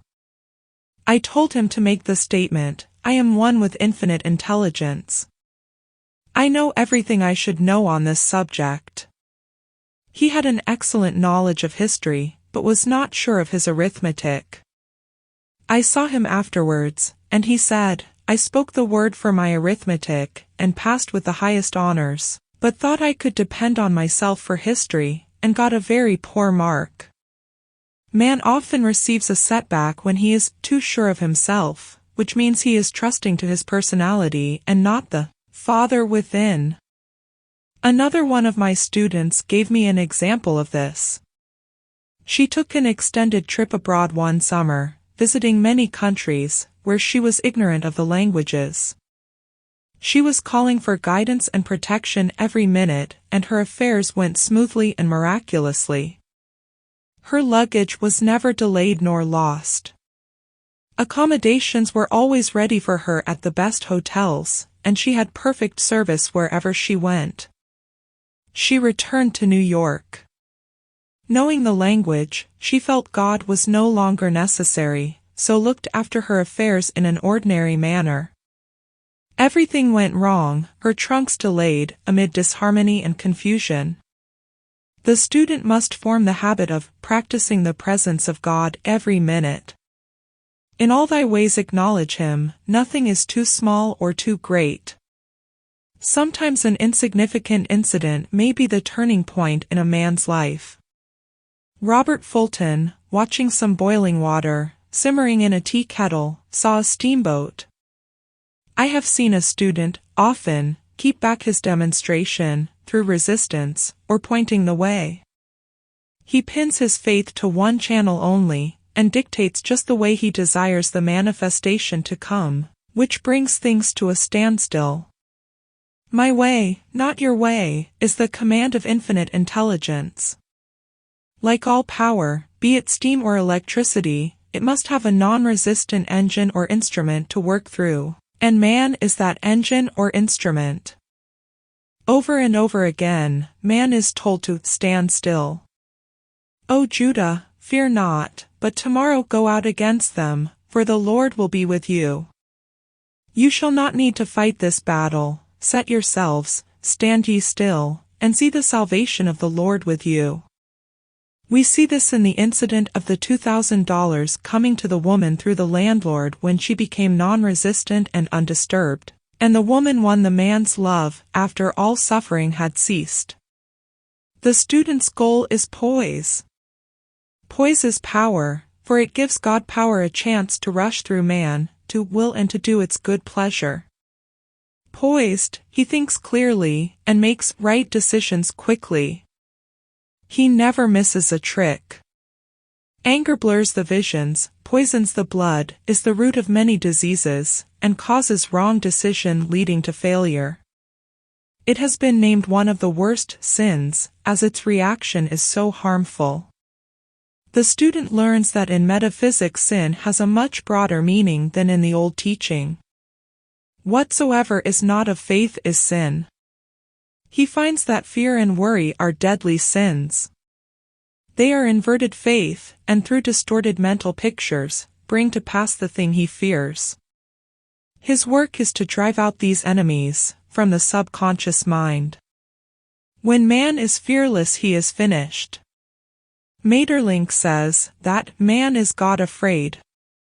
So, as we read in the previous chapters, man can only vanquish fear by walking up to the thing he is afraid of. When Jehoshaphat and his army prepared to meet the enemy, singing, "Praise the Lord, for his mercy endureth forever," they found their enemies had destroyed each other, and there was nothing to fight. For example, a woman asked a friend to deliver a message to another friend. The woman feared to give the message, as the reasoning mind said, "Don't get mixed up in this affair, don't give that message." She was troubled in spirit, for she had given her promise. At last, she determined to walk up to the lion and call on the law of divine protection. She met the friend to whom she was to deliver the message. She opened her mouth to speak it, when her friend said, "So-and-so has left town." This made it unnecessary to give the message, as the situation depended upon the person being in town. As she was willing to do it, she was not obliged to, as she did not fear, the situation vanished. The student often delays his demonstration through a belief that is incomplete. He should make this statement: "In divine mind there is only completion, therefore, my demonstration is completed. My perfect work, my perfect home, my perfect health." Whatever he demands are perfect ideas registered in divine mind, and must manifest, under grace in a perfect way. He gives thanks he has already received on the invisible, and makes active preparation for receiving on the visible. One of my students was in need of a financial demonstration. She came to me and asked why it was not completed. I replied, "Perhaps you are in the habit of leaving things unfinished, and the subconscious has gotten into the habit of not completing, as the without, so the within." She said, "You are right. I often begin things and never finish them. I'll go home and finish something I commenced weeks ago, and I know it will be symbolic of my demonstration." So she sewed assiduously, and the article was soon completed. Shortly after, the money came in a most curious manner. Her husband was paid his salary twice that month. He told the people of their mistake, and they sent word to keep it. When man asks, while believing, he must receive, for God creates his own channels. I have been sometimes asked, suppose one has several talents, how is he to know which one to choose? Demand to be shown definitely. Say, "Infinite Spirit, give me a definite lead, reveal to me my perfect self-expression, show me which talent I am to make use of now." I have known people to suddenly enter a new line of work, and be fully equipped, with little or no training. So make the statement, "I am fully equipped for the divine plan of my life," and be fearless in grasping opportunities. Some people are cheerful givers, but bad receivers. They refuse gifts through pride, or some negative reason, thereby blocking their channels, and invariably find themselves eventually with little or nothing. For example, a woman who had given away a great deal of money had a gift offered her of several $1,000s. She refused to take it, saying she did not need it. Shortly after that, her finances were tied up, and she found herself in debt for that amount. Man should receive gracefully the bread returning to him upon the water. Freely ye have given, freely ye shall receive. There is always the perfect balance of giving and receiving, and though man should give without thinking of returns, he violates law if he does not accept the returns which come to him, for all gifts are from God, man being merely the channel. A thought of lack should never be held over the giver.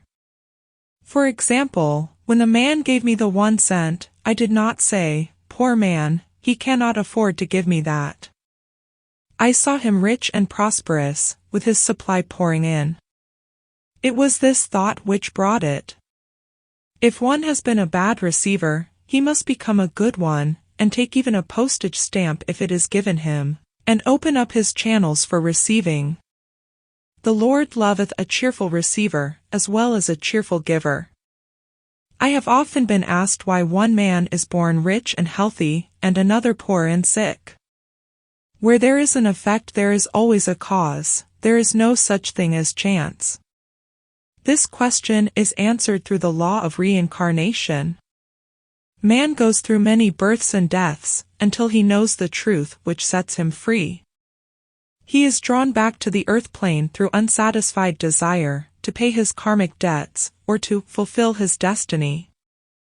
The man born rich and healthy has had pictures in his subconscious mind, in his past life, of health and riches, and the poor and sick man, of disease and poverty. Man manifests, on any plane, the sum total of his subconscious beliefs. However, birth and death are man-made laws, for the wages of sin is death, the Adamic fall in consciousness through the belief in two powers. The real man, spiritual man, is birthless and deathless. He never was born and has never died. As he was in the beginning, he is now, and ever shall be. So through the truth, man is set free from the law of karma, sin and death, and manifests the man made in his image and likeness. Man's freedom comes through fulfilling his destiny, bringing into manifestation the divine design of his life. His Lord will say unto him, "Well done, thou good and faithful servant, thou hast been faithful over a few things. I will make thee ruler over many things, death itself, enter thou into in the joy of thy Lord, eternal life." Chapter 10. Denials and Affirmations. Thou shalt also decree a thing, and it shall be established unto thee. All the good that is to be made manifest in man's life is already an accomplished fact in divine mind, and is released through man's recognition, or spoken word, so he must be careful to decree that only the divine idea be made manifest, for often, he decrees, through his idle words, failure or misfortune. It is, therefore, of the utmost importance, to word one's demands correctly, as stated in a previous chapter. If one desires a home, friend, position or any other good thing, make the demand for the divine selection. For example, Infinite Spirit, open the way for my right home, my right friend, my right position. I give thanks it now manifests under grace in a perfect way. The latter part of the statement is most important. For example, I knew a woman who demanded $1,000. Her daughter was injured and they received $1,000 indemnity, so it did not come in a perfect way. The demand should have been worded in this way: Infinite Spirit, I give thanks that the $1,000, which is mine by divine right, is now released, and reaches me under grace, in a perfect way. As one grows in a financial consciousness, he should demand that the enormous sums of money, which are his by divine right, reach him under grace, in perfect ways. It is impossible for man to release more than he thinks is possible, for one is bound by the limited expectancies of the subconscious. He must enlarge his expectancies in order to receive in a larger way. Man so often limits himself in his demands. For example, a student made the demand for $600 by a certain date. He did receive it, but heard afterwards that he came very near receiving $1,000, but he was given just $600 as the result of his spoken word. They limited the Holy One of Israel. Wealth is a matter of consciousness. The French have a legend giving an example of this. A poor man was walking along a road when he met a traveler, who stopped him and said, "My good friend, I see you are poor. Take this gold nugget, sell it, and you will be rich all your days." The man was overjoyed at his good fortune, and took the nugget home. He immediately found work and became so prosperous that he did not sell the nugget. Years passed, and he became a very rich man. One day he met a poor man on the road. He stopped him and said, "My good friend, I will give you this gold nugget, which, if you sell, will make you rich for life." The mendicant took the nugget, had it valued, and found it was only brass.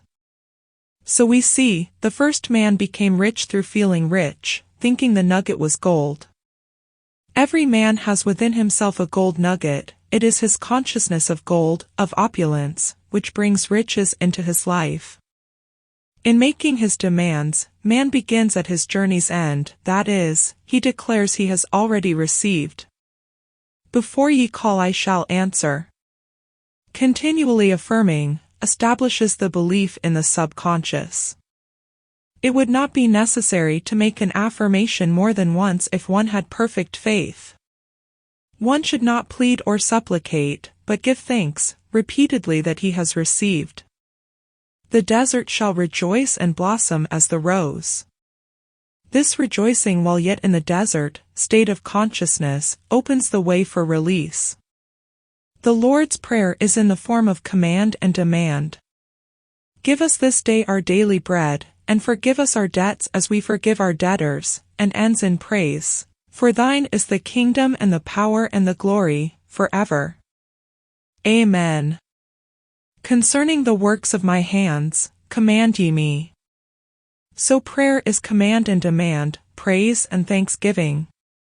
The student's work is in making himself believe that, with God all things are possible. This is easy enough to state in the abstract, but a little more difficult when confronted with a problem. For example, it was necessary for a woman to demonstrate a large sum of money within a stated time. She knew she must do something to get a realization, for realization is manifestation, and demanded a lead. She was walking through a department store when she saw a very beautiful pink enamel paper cutter. She felt the pull towards it. The thought came, I haven't a paper cutter good enough to open letters containing large checks. So she bought the paper cutter, which the reasoning mind would have called an extravagance. When she held it in her hand, she had a flash of a picture of herself opening an envelope containing a large check, and in a few weeks, she received the money. The pink paper cutter was her bridge of active faith. Many stories are told of the power of the subconscious when directed in faith. For example, a man was spending the night in a farmhouse. The windows of the room had been nailed down, and in the middle of the night he felt suffocated and made his way in the dark to the window. He could not open it, so he smashed the pane with his fist, drew in draughts of fine fresh air, and had a wonderful night's sleep. The next morning, he found he had smashed the glass of a bookcase and the window had remained closed during the whole night. He had supplied himself with oxygen, simply by his thought of oxygen. When a student starts out to demonstrate, he should never turn back. Let not that man who wavers think that he shall receive anything of the Lord. A colored student once made this wonderful statement, when I asks the Father for anything, I puts my foot down, and I says, Father, I'll take nothing less than I've asked for, but more. So man should never compromise, having done all, stand. This is sometimes the most difficult time of demonstrating. The temptation comes to give up, to turn back, to compromise. He also serves who only stands and waits. Demonstrations often come at the 11th hour, because man then lets go, that is, stops reasoning, and infinite intelligence has a chance to work. Man's dreary desires are answered drearily, and his impatient desires, long delayed or violently fulfilled. For example, a woman asked me why it was she was constantly losing or breaking her glasses. We found she often said to herself and others, with vexation, I wish I could get rid of my glasses. So her impatient desire was violently fulfilled. What she should have demanded was perfect eyesight, but what she registered in the subconscious was simply the impatient desire to be rid of her glasses, so they were continually being broken or lost. Two attitudes of mind cause loss: depreciation, as in the case of the woman who did not appreciate her husband, or fear of loss, which makes a picture of loss in the subconscious. When a student is able to let go of his problem, cast his burden, he will have instantaneous manifestation. For example, a woman was out during a very stormy day and her umbrella was blown inside out. She was about to make a call on some people whom she had never met, and she did not wish to make her first appearance with a dilapidated umbrella. She could not throw it away, as it did not belong to her. So in desperation, she exclaimed, "Oh God, you take charge of this umbrella, I don't know what to do." A moment later, a voice behind her said, "Lady, do you want your umbrella mended?" There stood an umbrella mender. She replied, "Indeed, I do." The man mended the umbrella, while she went into the house to pay her call, and when she returned, she had a good umbrella. So there is always an umbrella mender at hand, on man's pathway, when one puts the umbrella, or situation, in God's hands. One should always follow a denial with an affirmation. For example, I was called on the phone late one night to treat a man whom I had never seen. He was apparently very ill. I made the statement, "I deny this appearance of disease. It is unreal, therefore cannot register in his consciousness. This man is a perfect idea in divine mind, pure substance expressing perfection." The next morning he was much better, and the following day are attending to his business. There is no time or space in divine mind, therefore the word reaches instantly its destination and does not return void. I have treated patients in Europe and have found that the result was instantaneous. I am asked so often the difference between visualizing and visioning. Visualizing is a mental process governed by the reasoning or conscious mind. Visioning is a spiritual process, governed by intuition, or the superconscious mind. The student should train his mind to receive these flashes of inspiration, and work out the divine pictures through definite leads. When a man can say, "I desire only that which God desires for me," his false desires fade from the consciousness, and a new set of blueprints are given him, by the master architect, the God within. God's plan for each man transcends the limitation of the reasoning mind, and is always the square of life, containing health, wealth, love, and perfect self-expression. Many a man is building for himself, in imagination, a bungalow, when he should be building a palace. If a student tries to force a demonstration through the reasoning mind, he brings it to a standstill. "I will hasten it, saith the Lord." He should act only through intuition, or definite leads. Rest in the Lord and wait patiently. Trust also in Him, and He will bring it to pass. I have seen the law work in the most astonishing manner. For example, a student stated that it was necessary for her to have $100 by the following day. It was a debt of vital importance which had to be met. I spoke the word, declaring, Spirit was never too late, and that the supply was at hand. That evening she phoned me of the miracle. She said that the thought came to her to go to her safety deposit box at the bank to examine some papers. She looked over the papers, and at the bottom of the box was a new $100 bill. She was astounded, and said she knew she had never put it there, for she had gone through the papers many times. It may have been a materialization, as Jesus Christ materialized the loaves and fishes. Man will reach the stage where his word is made flesh, or materialized, instantly. The fields, ripe with the harvest, will manifest immediately, as in all of the miracles of Jesus Christ. There is a tremendous power alone in the name Jesus Christ. It stands for truth made manifest. He said, "Whatsoever ye ask the Father, in my name, he will give it to you."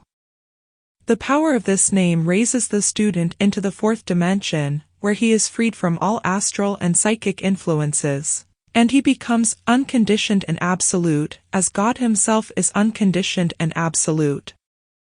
I have seen many healings accomplished by using the words, "In the name of Jesus Christ." Christ was both person and principle, and the Christ within each man is his Redeemer and salvation. The Christ within is his own fourth-dimensional self, the man made in God's image and likeness. This is the self which has never failed, never known sickness or sorrow, was never born and has never died. It is the resurrection and the life of each man. "No man cometh to the Father save by the Son," means that God, the universal, working on the plane of the particular, becomes the Christ in man, and the Holy Ghost means God in action. So daily, man is manifesting the Trinity of Father, Son, and Holy Ghost. Man should make an art of thinking. The master thinker is an artist, and is careful to paint only the divine designs upon the canvas of his mind, and he paints these pictures with masterly strokes of power and decision, having perfect faith that there is no power to mar their perfection, and that they shall manifest in his life, the ideal made real. All power is given man, through right thinking, to bring his heaven upon his earth, and this is the goal of the game of life. The simple rules are fearless faith, non-resistance, and love. May each reader be now freed from that thing which has held him in bondage through the ages, standing between him and his own, and know the truth which makes him free, free to fulfill his destiny, to bring into manifestation the divine design of his life, health, wealth, love, and perfect self-expression. Be ye transformed by the renewing of your mind. Bonus chapter. Examples of denials and affirmations. For prosperity, God is my unfailing supply, and large sums of money come to me quickly, under grace, in perfect way. For right conditions, every plan my Father in heaven has not planned, shall be dissolved and dissipated, and the divine idea now comes to pass. For right conditions, only that which is true of God is true of me, for I and the Father are one. For faith, as I am one with God, I am one with my good, for God is both the giver and the gift. I cannot separate the giver from the gift. For right conditions, divine love now dissolves and dissipates every wrong condition in my mind, body, and affairs. Divine love is the most powerful chemical in the universe, and dissolves everything which is not of itself. For health, divine love floods my consciousness with health, and every cell in my body is filled with light. For eyesight, my eyes are God's eyes, I see with the eyes of spirit. I see clearly the open way, there are no obstacles on my pathway. I see clearly the perfect plan. For guidance, I am divinely sensitive to my intuitive leads, and give instant obedience to thy will. For hearing, my ears are God's ears, I hear with the ears of spirit. I am non-resistant and am willing to be led. I hear glad tidings of great joy. For right work, I have a perfect work, in a perfect way, I give perfect service, for perfect pay. For freedom from all bondage, I cast this burden on the Christ within, and I go free.